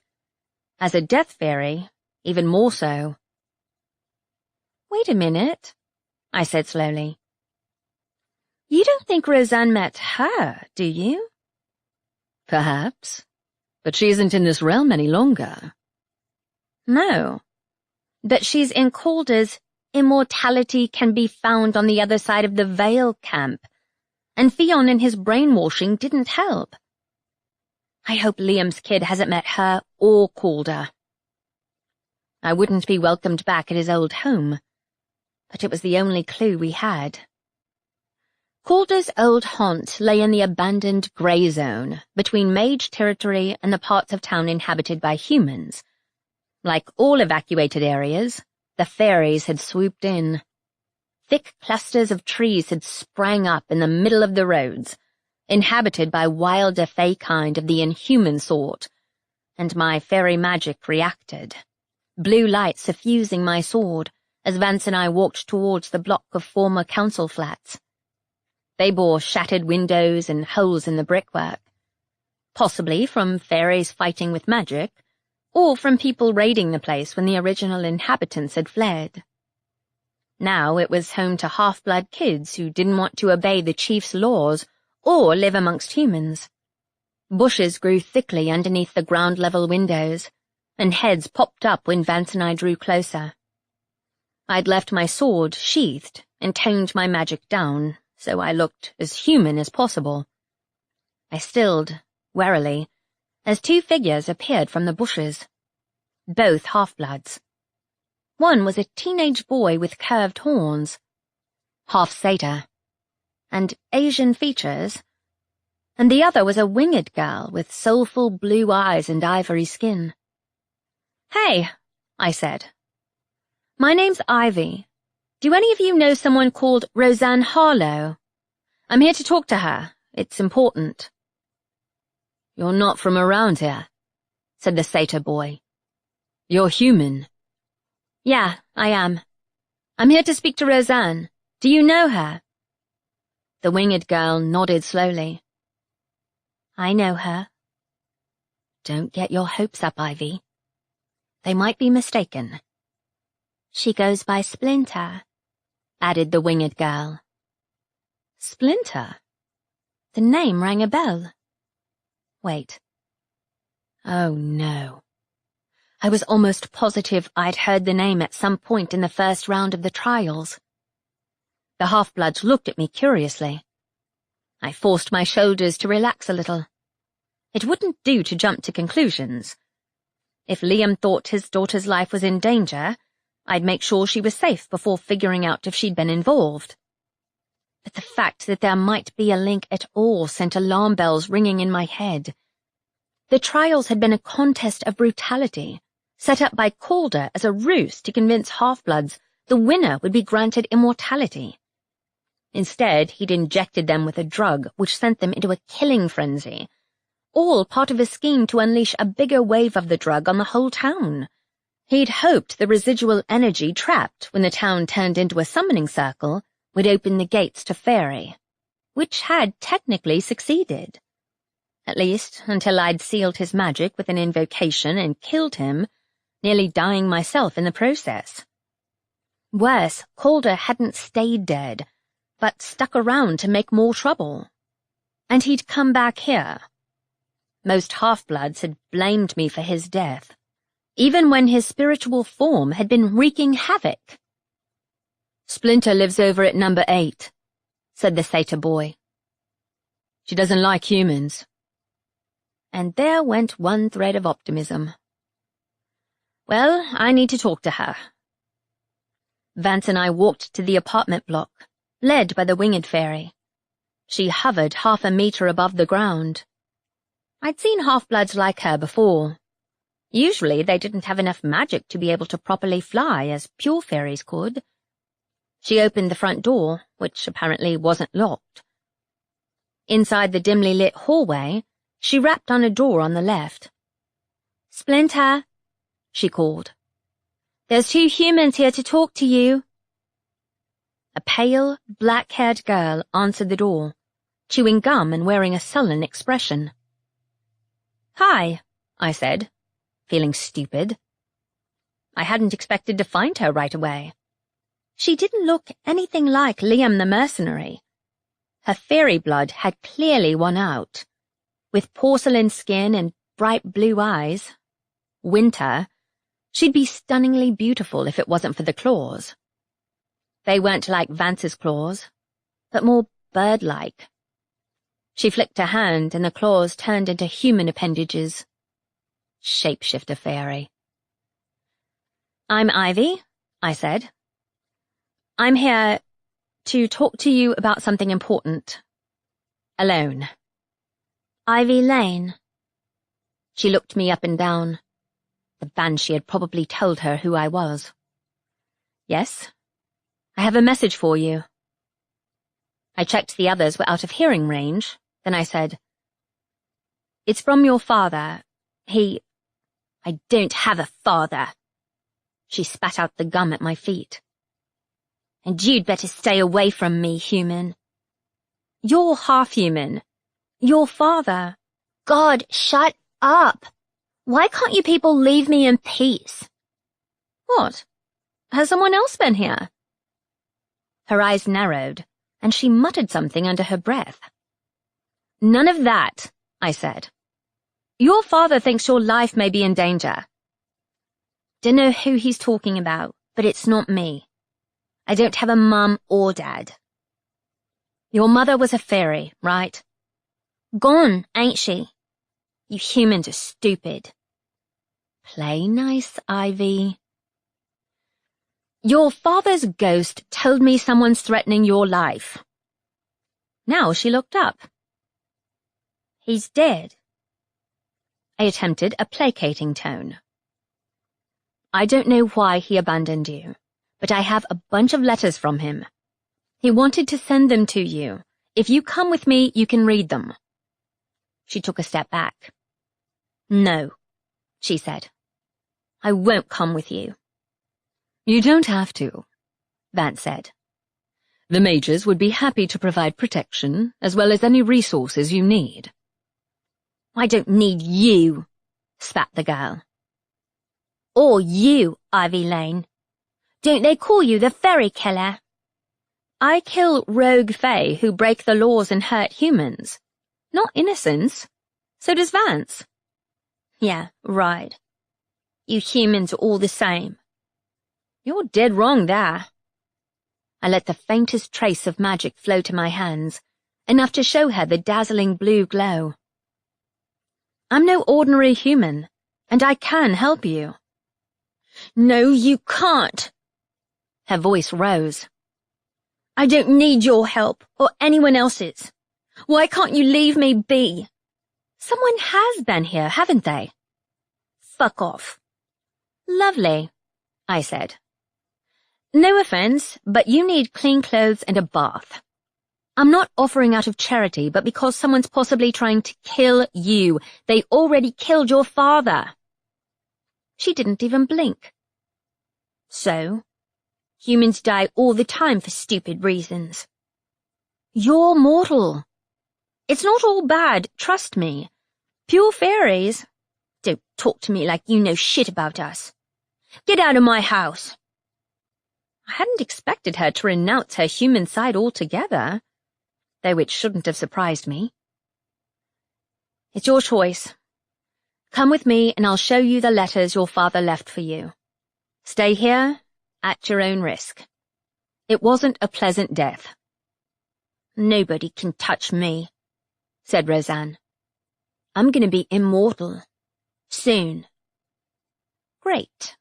Someone's still spreading that one around. It's a lie, whoever's telling you. Nobody can give a mortal immortality. Not unless you think wandering around as a ghost forever is a nice way to spend the rest of existence. The hell are you talking about? I'm saying, Roseanne, that anyone who's promising you immortality is lying. The last 3 times I heard that rumor, everyone who believed it ended up dead. What if you're the one who's lying? Why would I come here otherwise? I'm not screwing with you, but someone clearly is. Who told you? If it was Calder, he's dead twice over. So is Velkos. Ever met either of them? You killed them. Yeah, I did. Because they were lying to people like you for their own gain. If you want to stay alive, you're welcome to come with me. You just want to interrogate me, don't you? Fine. I threw up my hands. No questions. You come with me, you get to stay safe. Nowhere safe, she muttered. Load of crap. Calder was a bleeding ghost, and you killed him. I wouldn't trust you with my life. At least give me a chance to explain, I said. Your father was murdered by a creature I've never seen before, and I've been killing fairies since before you were born. Technically true, thanks to my time-lapse in Faerie. I don't believe you. I heard the ghosts when Calder rose again. He told me you murdered countless innocent half-bloods. When? If you mean when he drugged them and forced them to attack me, stop lying, she spat. Calder would have given us immortality if you'd kept your nose out of our business. I didn't even know you existed. I was trying to save your necks, along with everyone else in the town. And for the record, people who promise immortality have a habit of ending up dead themselves. I knew you were threatening me. And she slammed the door in my face. I waited 30 seconds, then knocked. No answer. I knocked again, and she screamed more obscenities at me. God damn it! I hadn't expected instant cooperation, but the idea that she believed Calder over me... For crying out loud, will those rumors never die? I'll come back when you've calmed down, I called, and then left the building. I found Vance outside. He carried his hand-and-a-half sword, but it didn't look like he'd need to use it. The half-bloods had gone. They were just kids. The trouble was, I couldn't dismiss them as harmless. Not when they often did attack humans, or other half-fairies. They were like a gang, forced to team up for survival's sake, and reluctant to show weakness to outsiders, especially humans. Her reaction shouldn't have surprised me. What did you do? I asked Vance in an undertone. Put a couple of spells outside her door and the building. They'll alert the manor if anything dangerous goes near the place. Good. The girl has a death wish. Literally. At this rate, we'd be back over there in 5 minutes. I hope you're wrong. She's been misled, but that's nothing. Vance and I stopped at the sound of movement. She won't go with you, said the winged fairy, appearing from a nearby bush and floating beside me. She hates humans. Her father was brutally murdered by a monster. He told me Roseanne's life is in danger. The half-fairy shrugged. Nothing new. People disappear all the time. What? Half-bloods are disappearing? You thick. That's what I said. Play nice, I told myself again. If someone's kidnapping you, I can help protect you. She chewed a fingernail. No, you can't. Has she always lived here? She shrugged one winged shoulder. Yeah, maybe. No, she came in about 7 years ago. Lived in one of those human places. Orphanages. I swallowed. The place was shut down. She eyed me suspiciously. How'd you know so much about us? Roseanne's father wanted me to find her. I don't know why he left her, but he said her life was in danger. Might be 'cause she's the Morrigan's daughter. My heart skipped a beat. The Morrigan? The Morrigan is a death fairy, said Vance, to my surprise. I'd never told him that particular piece of information. Have any of you met her in person? Fairies don't come here.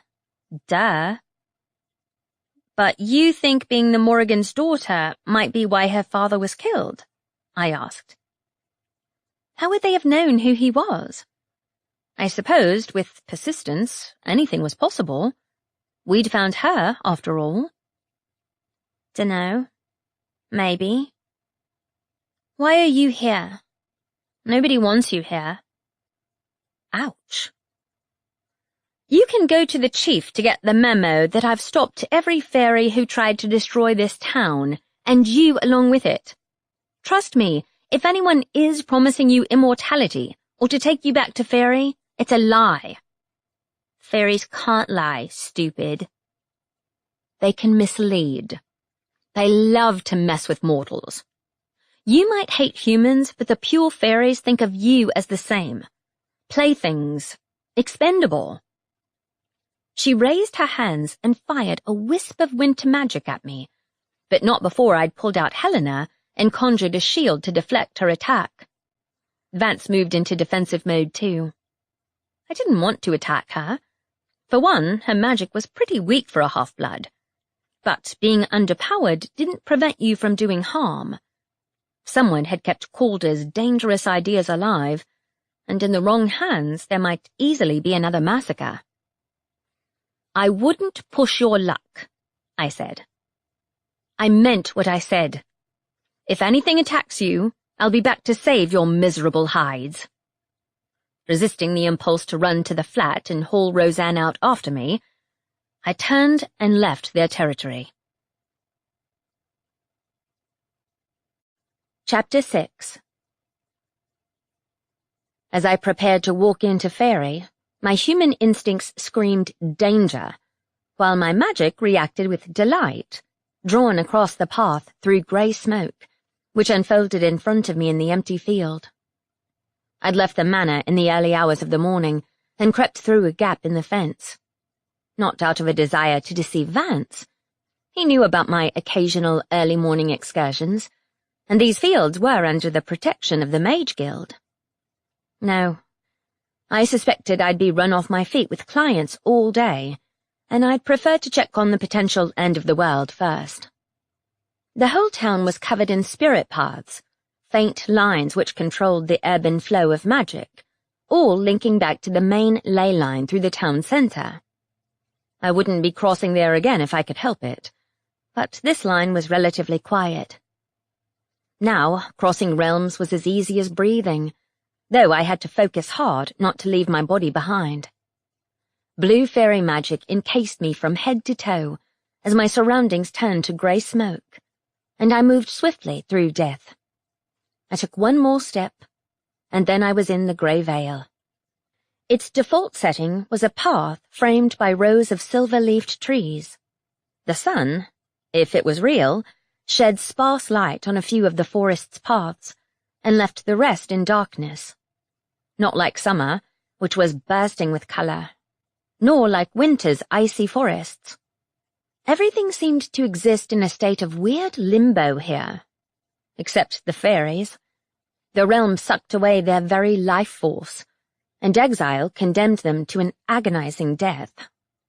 I'd say more winter than summer fairies survived here, because the former drew on death for their source of power. The times I'd tried to run away from Avocus's castle had brought me to a halt, alone and terrified in the middle of the woods, surrounded by ghosts and worse. At first, even thinking about setting foot in this place again brought me out in cold sweats. But after making a point of crossing over once a week after I'd killed Fionn, I'd managed to get used to it.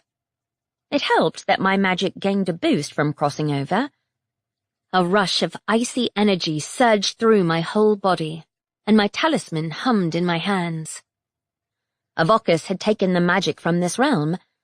Where from, I didn't know, and it drank up the energy of the place, like a person dying of thirst in a desert. I moved faster, my senses were sharper, and magic responded to my thoughts, rearranging the world at will. Very lucky that ability only worked here in the Grey Vale, because the Sidhe had done enough damage to our realm without artificially rearranging it. I assumed the ability was restricted to Sidhe nobles, and worked in summer and winter too, but no matter how vividly I imagined the forests of summer-infused half-blood territory bursting to life with green-tinted energy, my magic couldn't make a path to summer from here. Still, my ability let me shift through the 3 realms of the mortal world, death and the Grey Vale, and it would be no problem to shift back out if I ran into trouble. It had been 2 weeks since my last trip, and the Vale still looked exactly the same. Empty, lifeless. It sure would help to have a guide, or even to speak to someone from winter or summer. But they didn't know the Vale like I did. Besides, none of them would share their secrets with a mortal, even one who had powers like theirs. Their anti-mortal sentiment ran too deep. And I wasn't exactly the queen of diplomacy. That hadn't helped with Roseanne, but what she'd said, that Faerie's magic in our realm was dying, I was certain the source was here. Problem was, Fion's body had disappeared, and I'd never been able to find it, no matter how precisely I imagined the paths changing to take me to the right place. One thing I'd noticed was that I'd never been able to use my ability to find a particular person. Every time I'd actually found a she here, they'd wanted me to find them. Bloody Faerie and its cryptic rules. Take me to the nearest Faerie, I told the realm in general, then began to walk along the path. I counted seconds, as I often did in case time slipped away from me. Spending up to 10 minutes here didn't affect the way time passed in the real world, but once I passed the half-hour mark, up to 7 hours might slip away in the mortal world without my knowing. Vance couldn't contact me from Earth, so I had to rely on my own timekeeping abilities. I walked, humming under my breath. The occasional wisp drifted past, most ignoring me. I'd freed Avocus's prisoners' spirits from limbo, but so many others had met gruesome ends here, human and Faerie both. My magic worked just fine here, and it didn't look any different, but the absence of magic I'd seen on half-blood territory bothered me. Maybe because whenever the fairies in our realm lost their power, it was the precursor to something worse. Or maybe it was my fault. Now I had to add, look up possible side effects of killing death gods to my list. Underneath, persuade Roseanne to listen to me, and solve Liam's murder. Assuming Fion was actually dead. He'd as good as told me he was immortal, and I still hardly believed the ring had brought him down the way it did. Unless he'd done it on purpose. He was ancient and clever, and I wouldn't put it past him to have a sting in the tail of victory I wouldn't even detect until months later. Rustling behind me. I turned around to see a hellhound sat on the path. Knew you wouldn't let me down, Faerie. I stalked towards it. The hellhound didn't move, even as I raised my sword. Weird. Its fear spell didn't have any effect on me. Usually I'd need to draw on my fairy magic to move swiftly, but it had taken me by surprise. I'd looked into its eyes 6 times with no effect. I moved closer, readying my body to attack. Without warning, the hellhound turned and sprinted away into the trees. Hey! Wandering off the path was a suicidal idea for most people, but not for me. I pictured a new path forming, and sure enough, the trees parted, a path curving through where the hellhound had run. I jogged after it, feet pounding against the silvery leaves. Is it taking me to its new master? Or a whole pack of them? I skidded to a halt at the edge of a cliff. The hellhound had disappeared. Damn it! A tittering laugh sounded, and a bird swooped down to land in front of me. It transformed into a long-limbed fairy with dark green, bark-like skin. Human, pretty human, you shouldn't have wandered here alone. Too bad for you. My magic ignited. Don't suppose you know where the hellhounds are coming from? They seek their master. My heart sank. I killed the leader of the wild hunt. The wild hunt always has a leader. What does that mean? Was Fion still alive in some sense, or would another huntsman rise to take his place? He'd been in limbo for 20 years, so clearly the hunt didn't have to run with a leader, but again, he hadn't been dead, just sleeping. When one soul passes, another rises. Always must there be balance, like summer and winter, seelie and unseelie. So you're saying the job passes on to someone else? How does that work? Shit. I hadn't accidentally taken on the job myself when I'd killed Fionn, had I? Like Avocus's magic. The ring had been blocking both of our powers at the time, so I might not have known if any fairy vow had come into effect. Shit on a stick. I'd almost rather Fionn was still alive than ever be forced to take his place. You talk too much, human. The fairy's limbs struck out at me, bouncing off my magical shield. A growling noise came from overhead, and a huge, furred body leaped at the fairy. It fled, screeching, into the bushes, as the hellhound landed on 4 paws in front of me. "Hey," I said. "We were talking." I wasn't particularly scared of hellhounds anymore, but I instinctively tensed when it whirled around to face me. "Stay back." The hellhound whined at me. "No. Down, boy." The hellhound's head dipped. My mouth dropped open. I can control hellhounds? Or are they recognizing a new master? "No," I said aloud. "Absolutely not. I'm not your master. Go home." The hellhound whined. Its tongue darted out, and I jumped back. Friendly or not, its bite was still deadly. "Go somewhere else. Find a new master. Maybe try to stop snacking on humans. Leave me alone." I took a few steps back, conjuring a magical shield between me and the hellhound. Then I fell back, through death, and landed on the field where I'd crossed over. A growl came from near my shoulder. I jumped. The hellhound had followed me. Of course they could walk between realms. That's how Fionn had brought his army here. "Go back," I told it. The hellhound didn't move. I waved Helena at it, half-heartedly. For a hellhound, this one was kind of small, more the size of a boar than the giant menaces which had followed Fionn. Still much bigger than a regular dog, but its behavior was so disconcerting that I didn't have the heart to stab it in cold blood. Maybe it was the absence of the fear effect, which usually spurred me into action. Because my magic came from death, I'd suspected I might be able to control hellhounds before, but all the ones I'd previously encountered had been following someone else's orders to attack me. "Fine," I muttered. "Just don't attack any humans. I'll know." The glow of my sword reflected back at me in its huge eyes, as it dipped its head and slunk away.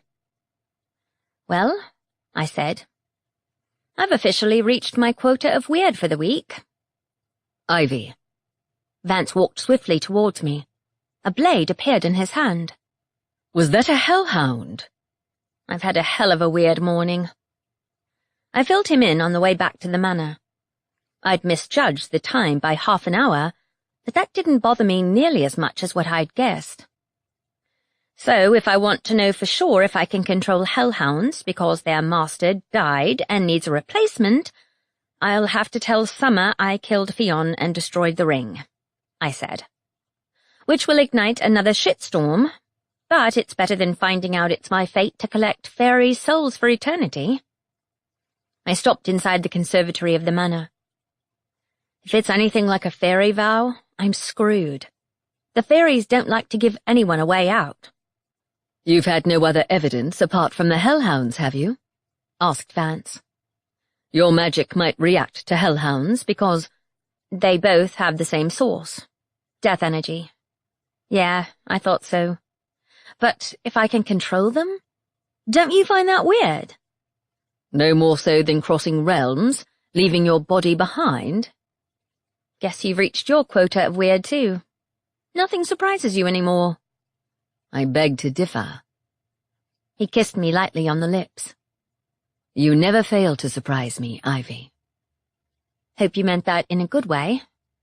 Next thing I know, I'll find out I'm the only person who can stop the fairy's magic dying out. My light tone faded. If that was true, I didn't even know where to begin. Ivy.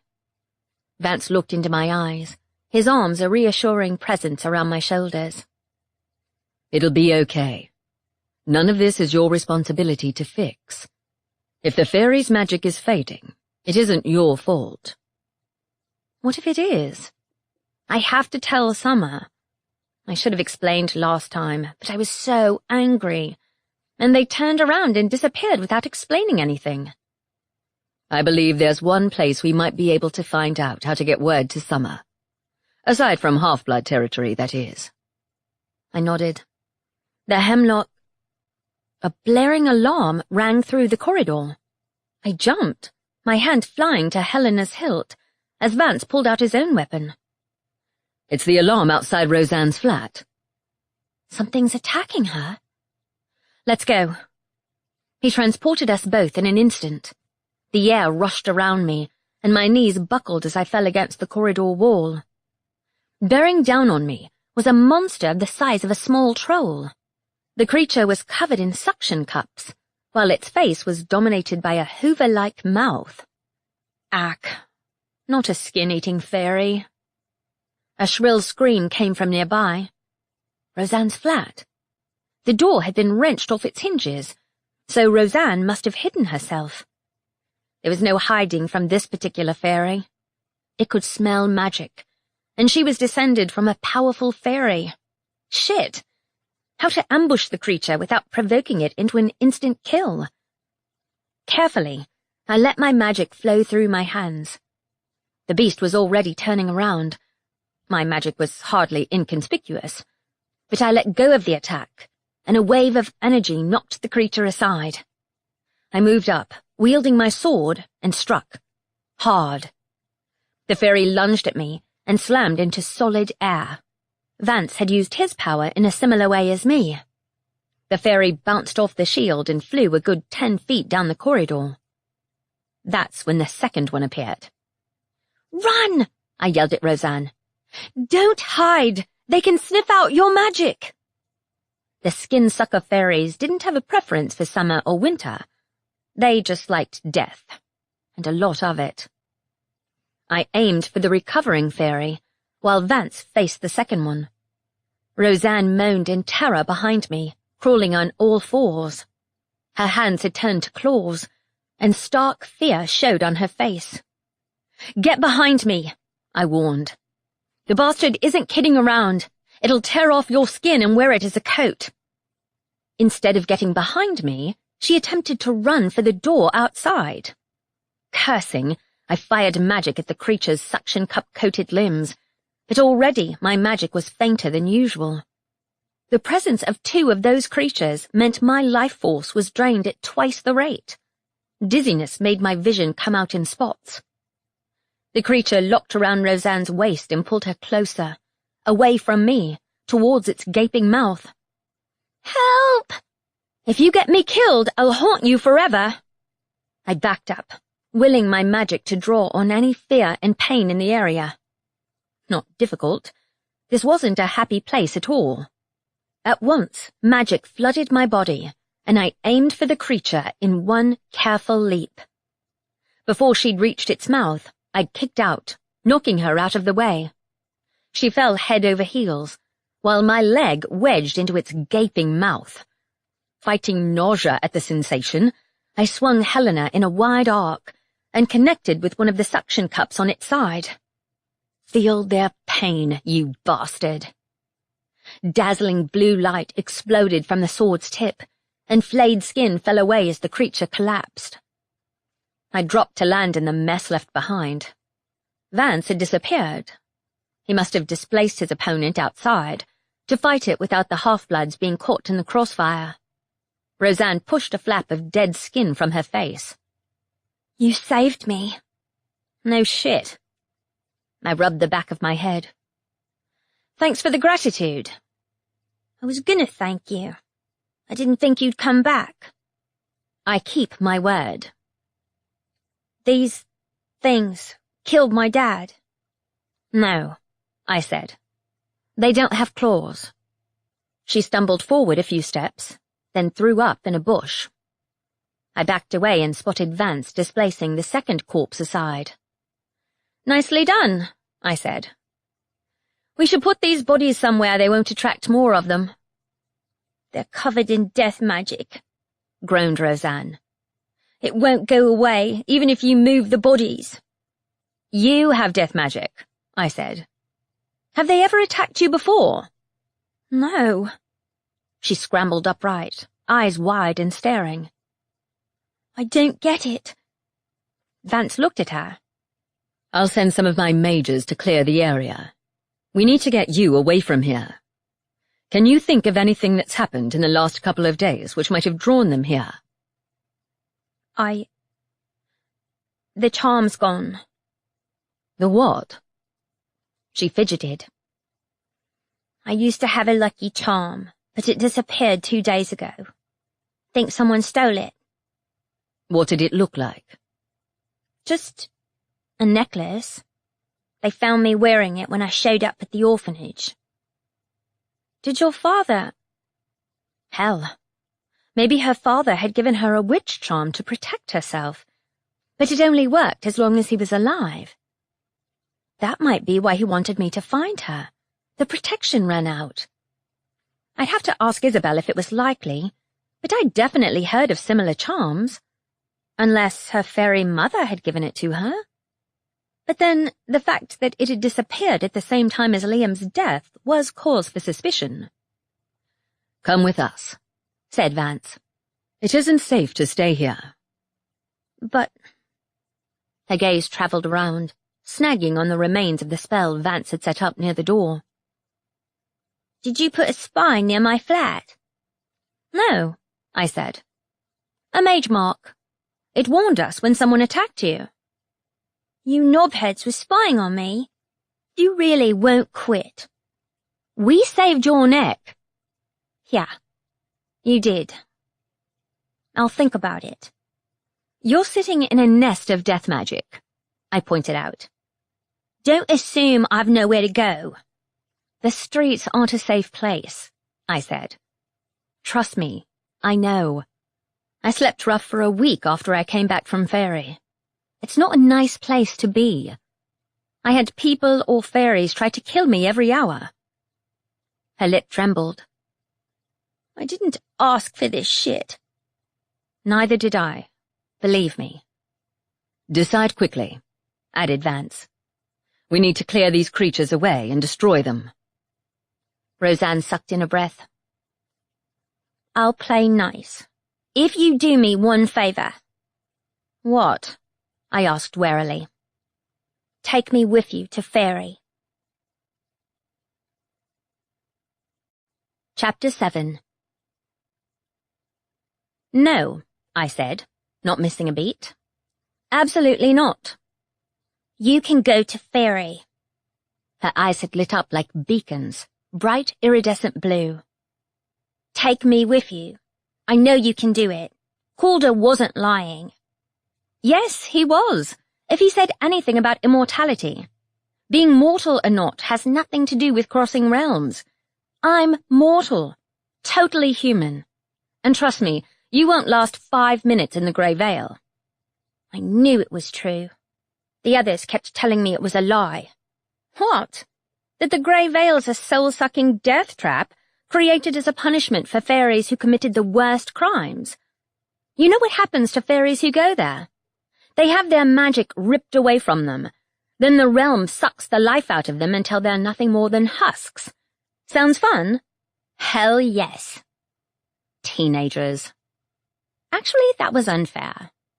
I was sure I hadn't been this obnoxious as a teen, even pre-Faerie. Some people were just freaking annoying, however old they were. Did Calder tell you why I can cross realms, if I'm human? A second's pause. No. When I was the same age as you, I was taken to Faerie and kept imprisoned in the lair of Lord Avocus. He tortured me, and all the other humans he held there for 3 years. Then I killed him and escaped. She exhaled. That's what he meant when he said you stole your magic. Avocus was his father. She believes me. At least that was something. Yes, I stole it accidentally, and believe me, I'd trade it away in a heartbeat. Unfortunately, I've had to be first on the scene whenever any Faerie threatens the town. That includes Calder. He came after me for revenge on his father, but he was trying to kill everyone in the town so he could open a door back into Faerie. And he did, she said. You destroyed it, he told me. Yeah, because it was a door into the Grey Vale, aka the death trap nobody escapes alive from. The half-fairies who went there will be dead by now, or worse, turned into wraiths, trapped between life and death forever. It's not the sort of immortality you want. Calder didn't say that, said Roseanne.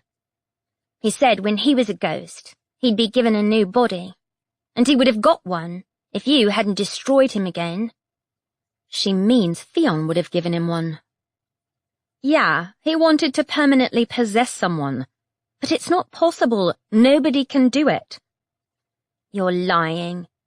You've met the death god yourself. How do you know? My expression froze, and I hoped she couldn't see my panic. I'm the daughter of the Morrigan, said Roseanne. How? You know your Faerie parentage. Did Calder tell you? Does it matter? Well, the only other person who could have told you is Velkos. He was Calder's mentor, did you know? He was the one who started this immortality crap. The She-Lord was immortal, she said. Before you killed him, going into the Vale doesn't kill you, it makes you stronger. Velkos and Avokis preserved their lives by stealing magic from other fairies, I said. I don't need to, she said. I have the Death Goddess's magic. I don't need anyone else's. Doesn't mean you'd survive the Grey Vale. It's not the same as summer or winter. Where did Velkos come from, then? Summer, before he was exiled. Avokis came from winter. Once you're exiled, there's no going home. I can't walk into summer or winter, probably because I'm not part of either of their courts. Damn if I didn't want to go there right now, if just to get this problem off my hands. But even if I could, I knew better than to expect Faerie's help without a prize. Trickery wasn't exclusive to the Grey Vale, after all. It was in Faerie's natures to mess with humans, and no pure-blooded Faerie, she or not, would ever accept custody of a half-blood. Anyway, the only reason I can survive in the Grey Vale is because my magic keeps the bad guys away. The same won't happen to you. You die. Slowly. She gave me a belligerent look. Don't talk to me like I'm stupid. My magic's probably stronger than yours. But you can't cross realms. An uncomfortable prickling sensation went up my spine. The veil had been unraveling before I crossed it to chase Velkos. Maybe even since before the invasion. The invasion might have been the catalyst, but something had been wrong in Faerie for a long while. Something that affected all the realms. What can you do then? I asked her. You have a form of death magic, right? Yeah. I can hear the dead. Spirits. The last few weeks, they've been really angry. Since I'd killed Fionn. Oh, shit. The necromancers are in charge of guiding spirits over the Vale, I said. What you're hearing, if they're regular ghosts, they won't stick around. I didn't say I could hear them in this realm. You can hear into death? Or, damn, if she could actually hear the spirits trapped in the Grey Vale, no wonder part of her was drawn to the place, the same way my magic was. Yeah, I hear stuff, and you are interrogating me. I'm not. I've never met anyone who can hear spirits before. You aren't getting any more of my secrets. Look, if the spirits are restless for whatever reason, it might mean another attempt to break the veil. Good. Her eyes lit up. That's what Calder wanted to do. It's what has to happen for all of us to go back to Faerie and become immortal. Look, the only way to become immortal is to be born immortal. I was being cruel, but really she needed to know the truth. If anyone knows how to put a mortal soul in an immortal body, they probably don't exist. And if they did, is it worth giving your life up for? Yes. It was like talking to a brick wall. It means dying, I said. Assuming your spirit isn't dragged into the afterlife right away, you're stuck in limbo until you move on. I'm here to protect you on your father's orders, and that includes keeping you alive. And I told you I have your father's letters. Maybe you'll feel differently if you knew how much he cared about you. Go to hell, she whispered, turning her back on me. Damn it. My only option was to convince her to come with me and work doubly hard to somehow gain her trust. It'd be easier to walk away. I just plain didn't know how to interact with her. Our lives were worlds apart, literally, and she'd take any sympathy as pity. But I hadn't spent years trying to spare kids like her from Faerie to give up when I found someone who didn't want my help. Vance reappeared. No other fairies attacked your house. You're safe if you come with us, should you so desire. Roseanne gave him a sullen look and didn't answer. If not, stick around here with the dead. I indicated the discarded skin, all that remained of one of her attackers. Blue-tinged fairy blood spilled out from underneath it. I've changed my mind, she said. I'll come with you.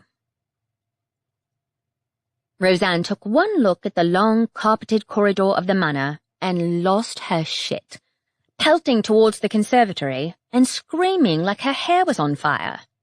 Doors slammed as she peeked into every room.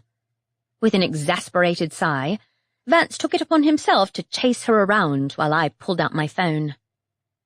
Hey, I said to Isabel. Really sorry, but I'll be an hour or so late to the office. Vance and I ran into a situation. After I'd explained, she said, Ivy, you don't do things by halves, do you? You took one of them back to the manor. I'd rather babysit Erwin the Pisky in a room full of Vance's family's antique china, I muttered. She's a literal nightmare. Convinced Calder was right, and she can have immortality if she goes into the Grey Vale, because that always ends well. Oh, man, said Isabel. Be careful. You know how slippery some of those half-bloods can be. Yeah. By the way, I was wondering what you know about protective charms. Can you make a charm which keeps someone safe, as long as the person who gave it to them is alive? Roseanne said she had a charm which kept her safe, and it disappeared 2 days ago, at the same time Liam died. Sure, it's possible, said Isabel. Did her father give it to her? She said she doesn't remember. It explains why nobody attacked her until now. But those kinds of charms fell out of vogue, because there's no safety guarantee, and it has a dampening effect on the magic of both people wearing them. Damn, that must be why nobody detected her magic before. She's the daughter of the Morrigan. I was going to poke around and ask more questions, but I've been interrupted every time I try lately. On cue, a yell came from somewhere down the corridor, and Roseanne ran out of the nearest room. I told you not to pick up the weapons, said an irate Vance. They're all made out of iron. You shitheads tried to poison me, shouted the half-fairy. Yeah, she's charming, I said in an undertone. Don't worry, said Isabel. I'll tell the clients you're busy with full-time bodyguard duty. That's what it is, right? Yeah, I'd file it in that category, but it's more complicated. I'd rather deal with whiny warlocks than half-bloods who hate humans. She's a kid, said Isabel. And you saved her life. She'll worship you by the end of the week. Trust me. Sure she will, as long as her death fairy mother doesn't show up. Or maybe if she did, I'd get to offload my problem child onto someone else.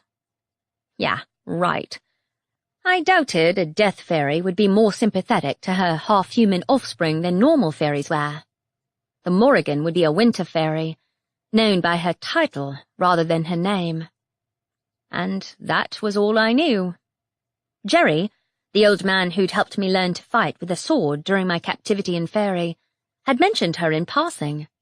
Some people had called her a death goddess, but not in the same sense as the ancient gods which had been banished. More in line with Theon. Damn it. It looked like I might have to pay the Hemlock Coven another visit. That is, if I ever got a moment's peace. The second I hung up the phone, the doorbell rang. "Ivy," Wanda called down the corridor. "It's for you." Please be Summer, or any other fairy who can take her off our hands. No such luck. The chief of the Half Fairy stood on the doorstep. My mouth dropped open. "Hi, what are you doing here?" "It's come to my attention that you've taken custody of a half-blood. I want you to return her to my territory." Hardly custody, more like bodyguard duty. Death monsters are after her. The chief still leaned heavily on his staff, and it looked like it had cost him a real effort to walk here. No summer magic glowed from his washed-out green eyes. "That's not for you to decide." "She doesn't like you," I said. "Her mother's the Morrigan. Do you know of her?" The chief backed away so swiftly he nearly fell off the doorstep. "The cursed one had a child. I don't believe it." "Care to explain a little?" said Vance, who'd walked up behind me. "She's a bad omen," said the chief. "And a death goddess," I added. "According to someone I knew, anyway." "Goddess is a human term," said the chief. "The Morrigan is queen of the Death Court, and her power registers on the same level as a she. She would never consort with a mortal." "Don't be so sure," I said. "So the gods of Faerie, are there a lot of them? What makes her so different from the ancient ones you exiled?" Not exactly a subtle approach, but I'd squeeze every piece of information from him possible before he clammed up again.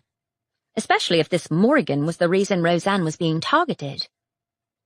"If you're thinking of sticking your talisman where it doesn't belong again, you're dooming yourself, Ivy Lane." "I just wondered how many there are. They're not all sealed away, are they?" The chief ground his teeth together. "There is a difference between the ancient beings which predate the she, and creatures like the Morrigan and other harbingers of death.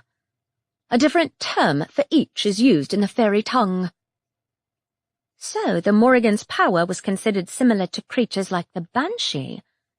Not only that, she was their queen. Her daughter could hear spirits. How powerful must the Morrigan be?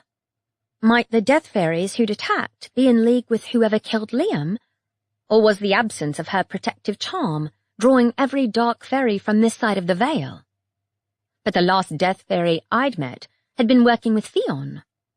Sure, it hadn't been of her own volition, but the Banshee was a temperamental creature, and I hadn't known her kind had their own queen, separate from the Unseelie court. "What about the leader of the Wild Hunt?" I said. "Does there have to be a leader? What happens if he dies?" "How should I know? I belong to the Seelie court, not the Unseelie." "So, do you know anything about the Morrigan, other than hearsay? Why would someone try to kill her daughter, to steal her magic?" "Why else? Few other winter fairies have that particular realm of death magic, aside from banshees." "The Banshee. Is the Morrigan's power like hers?" "The Morrigan commands an army of crows and can transform into one herself," said Roseanne. Vance and I turned around at the same time. How in hell had she got out of the manor? "Also, she can remove your spirit with a touch, but only if you annoy her. I can't do that, though, Don't worry. The chief took a step back, completely failing to hide his alarm at her sudden appearance.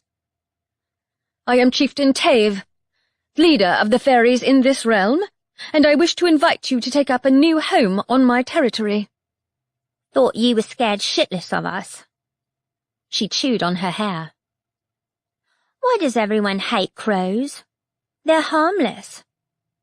Her hand transformed into a clawed talon, skin bubbling, before reforming into feathers. Ugh. If you choose to live on my territory, you will speak to me with respect. I am the son of an esteemed member of Summer's court. You've never been to Faerie, she said. Or have you? They came here 20 years ago. You're older. Did they ditch you when the Vale invaded? Enough, said the chief. If you don't wish to accept my invitation, you are nevertheless subject to the same rules as every being with fairy blood in this realm. Bollocks, she said. Living with you'd be the same as humans. Go away. The chief looked affronted.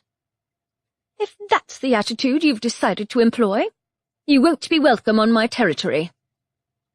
He turned around, walking away with as much dignity as he could scrape together, which wasn't a whole lot. He still didn't look too healthy. Do you mind? I said. He might have had something important to tell us about whoever's trying to kill you. Why are you so obsessed with the Death Fae? They aren't that special. My bitch of a mother left me here. Do you remember her at all? No. She stopped chewing on her hair. You're interrogating me again. You're talking to me of your own accord. Besides, I've already proved I want to keep you alive. Even if my instincts told me the opposite. As much as I enjoyed the sight of the chief sloping off with his tail between his legs, he might have taken our fairy problem off our hands. Now we were saddled with babysitting duty. Of a daughter of a death goddess, no less. And there I was thinking clients would be the least of my problems this week. If you wish to stay here, Vance said to her, you'll be subject to my rules, as well as those affecting half-bloods, such as yourself. The hell I will, Roseanne sputtered to a halt as Vance turned on her. The air crackled with power, while I half expected to see scales sheathe his arms, as they did when he was fighting. The fear effect of his shifter blood mingled with the powerful aura called up by his mage ability, and caused Roseanne to trip over backwards. Hissing, she ran past me into the hallway. I raised an eyebrow at Vance. A little harsh? Perhaps, but she needs to know where we stand. Yeah, you're right. I never know if I'm being too rough on her, or if she needs someone to shake some sense into her. You'd think her narrow brush with death would have helped. It's not your fault, said Vance, closing the door. Compassion isn't a crime. Murder is, I said. She's actually going to drive me out of my mind.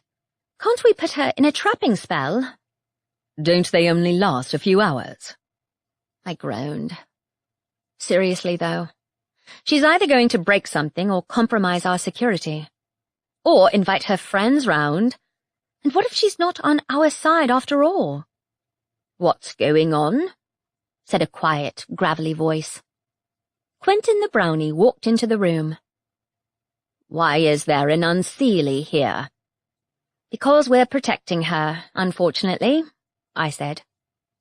And we had nowhere else to put her. She will not stay in the manor. Vance frowned at Quentin. It's a temporary arrangement. Death fairies are threatening her life. Then she'll stay with her own kind. We don't offer a shelter to dangerous unseelie. We've had half-blood employees staying here before, I said. Why not her? Sure, I was all but looking for an excuse to make her leave, but maybe she'd grow on me if we got to know each other. Who am I even kidding? She is the daughter of the Morrigan. Her sort have no need of our protection. Since when did you know? I asked him. You've never had anything to say about the death gods before. An unidentifiable emotion passed over the brownie's face, but before he could speak, someone rapped on the front door. It's Drake, said Vance. Quentin, keep an eye on our guest. If you see Wanda, ask her to take over the reception for the day and tell clients to come back at another time. Why? I asked. A tracking spell won't work on those creatures. There's no way to find out who sent them, if anyone did. The Hemlock Coven might know, said Vance. This is... Another, louder knock. Vance Colton! Drake bellowed. Open the damn door! It's an emergency! What now? I ran after Vance, reaching the door as he opened it. Drake leaned against the doorframe, his face pale and his hands covered in blood. Someone's attacked Wanda, he said. I think she's dead. Chapter 8. Vance and I ran after Drake, around the manor's side to the alley running alongside it.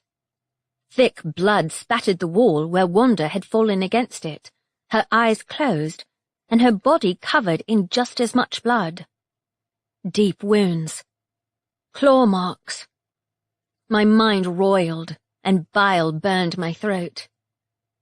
Vance carefully lifted her into his arms, and they disappeared. He must have transported her into the manor. The living room, like half the rooms in the house, contained a small stash of healing spells. Vance had activated 2 by the time I ran back into the manor and through to the living room, gasping for breath.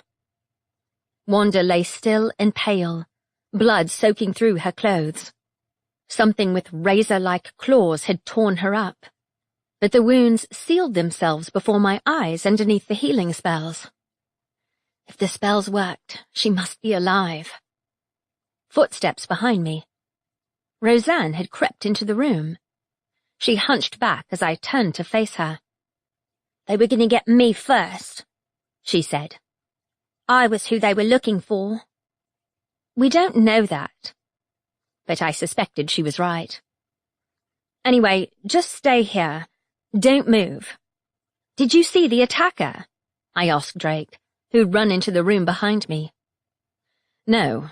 I heard her scream, and I found her like this. Drake looked at Vance. Shit. I should have come here earlier. I didn't see the other 2 guards. Look for them now, said Vance. I was on duty myself up until an hour ago, when Ivy and I were called away. Drake, call 2 majors you trust, and take them with you to examine the crime scene for any traces. Got it, boss? He ran from the room, still dripping blood, while I hovered in the background, helpless. Even though the attack had taken place outside the wards, I felt like I should have seen it coming. Logically, I knew there wasn't anything I could have done to stop it, but that didn't stop guilt creeping through me. My phone buzzed in my pocket. Isabel. My voice came out in a croak. Ivy? What happened? You're crying. I touched my face. So I was. Wanda, Vance's receptionist at the manor. She was attacked by the same creature that killed Liam. Do you know anyone who might be able to heal her? Even the super-strength healing spells aren't enough. Of all the luck. My own healing ability only worked on myself, and when I was in the Grey Vale. Isabel said, Have you tried every kind of healing spell? Nothing I can make from scratch would be any different. I'm so sorry, Ivy. Don't be. It's not your fault. It's mine. Some fairy killer I am. I took in a shuddering breath and looked up to see Vance activate another healing spell. I need to use a blood replenishing spell, said Vance. The healing ones aren't enough. I think she might have been poisoned. Shit. I hung up the phone. Another spell appeared in his hands as I crossed the room to him. I need someone's blood for the spell, to perform a transfer, He took in a ragged breath. I can't use mine. Shifter blood is incompatible with the spell. I'll do it, I said quickly, hurrying to his side. Are you sure? Of course. I'd never been on this side of a blood transfer spell, but I'd had a few used on me. I hadn't known Vance's shifter blood would cause problems, and the other mages might not get here in time to save Wanda. Vance's face had paled, his pinched expression betraying how he wished anyone but me had volunteered. But his hands were steady as he inserted the IV-style device into my arm. Healing blue light surged around me, around Wanda, as he did the same to her. Magic linked our blood, and I grimaced as a dizzying sensation went through my body. He must be using his displacing ability to speed up the process and move my blood to her. Weakness hit me like a waterfall, my knees buckling. My vision flickered, but I dug my nails into Vance's hand to stay upright. Is she? Vance spoke quietly. It's too late. No. I shook my head.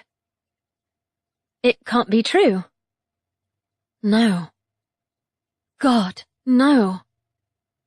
The devastation on his face was clear. He'd known Wanda all her life, and she was like a younger sibling to him. "Let me through," growled a quiet voice. Quentin entered the room, moving swiftly on his short legs. He aimed for Wanda, hands outstretched, and before any of us could react, green light surged from his palms, enveloping the sofa where she lay. Her skin glowed with it. What the hell are you doing? My legs did collapse this time, but Wanda stirred. She will live, growled Quentin, and his hands dropped. The light faded. She's alive. I gaped at him. You can heal. Since when? Vance moved to Wanda first. She's breathing. The damage, it's gone. Thank God. She's okay. I wiped relieved tears from my eyes and slowly pushed myself to my feet. Thank you, Quentin, Vance said. Why did you never tell me you were a healer before? My instructions were to only reveal my true nature if one of your lives was threatened, said the brownie. Your true nature? Something was wrong. Horribly so. I pulled the wire from my arm with one hand and turned to the brownie. This isn't the first time our lives have been threatened. What about the time Vance was stabbed with thorns? I planned to intervene, but you removed the thorns before I had to. As to the other injuries, none of them would have been as certainly fatal as this one. The other injuries? You mean all the times I've nearly died? I could hardly believe what I was hearing. I'd come in here with life-threatening injuries at least 12 times since I'd started working with Vance. The magical bullet, the time Calder had stabbed me with a near-fatal wound, the many times I'd returned from missions bleeding, one healing spell away from death. I'd known the brownie wasn't my biggest fan, but this was one revelation too many on an emotionally taxing day. And what about the other mages? Who exactly gave you the orders? I asked him. My shock had begun to fade, replaced with a current of unexpected rage. My parents, added Vance. Your grandfather gave me the instructions? Then why didn't you use them in the invasion? I shivered as cold air stirred around us, though Vance's grey eyes showed more sadness than anger. Because they told me not to interfere. I was ordered to hide underground with the other servants and return to serve you if your parents did not survive the battle. My mouth dropped open a little. You're not bound by law, said Vance. Not like a fairy vow. A fairy vow. My sword was in my hand in 2 seconds flat, and I pointed it at Quentin. He's a spy, I said. A spy for Faerie. I know you are, Quentin, admit it. Not spying, said Quentin indignantly. I report to my court, yes, to ensure the mage lords are not targeted by another attempt at an invasion of this realm. You knew? He did know. About Theon. The attacks. He'd been watching us all along. I hadn't consciously meant to use magic, but blue energy surged from my palm as I raised it, and the brownie flew back several feet. Quentin staggered forwards, bristling. You lying bastard! How many times did you nearly let me or Vance die? Was that on Faerie's orders too? Quentin had saved Wanda's life. I should be grateful, but the idea of one of the fairies spying on the mages for months awakened an instinctive loathing I couldn't tamp down. He might have reported all our secrets to the bastards who'd killed both our families and countless others. You mistake me, human, said Quentin. Master, Lord Colton, I have always served you loyally. Yes, said Vance. As you served my father, and my grandfather before him. Did either of them know about your bond to the fairies, or did you lie to them as well? My breath caught. I clamped down on the unspoken words I wanted to say. This was Vance's argument. He had more cause to be angry with the brownie than I did. He'd been the Colton family's trusted servant for 3 generations. Your grandfather knew. It was on his instructions that I kept the truth from you. He stopped abruptly as Roseanne came into view. I will tell you nothing while she is in this house. But Wanda made an indistinct noise. What's going on? Vance was at her side instantly. Are you okay? Don't move. Yeah, I'm fine. My head feels strange. Do you remember the attack? I asked quickly. You nearly died. Some huge beast savaged you. Oh, God. Nessie. She pressed her hands over her face. She was supposed to come and meet me after her guard duty finished. I didn't see if she got away.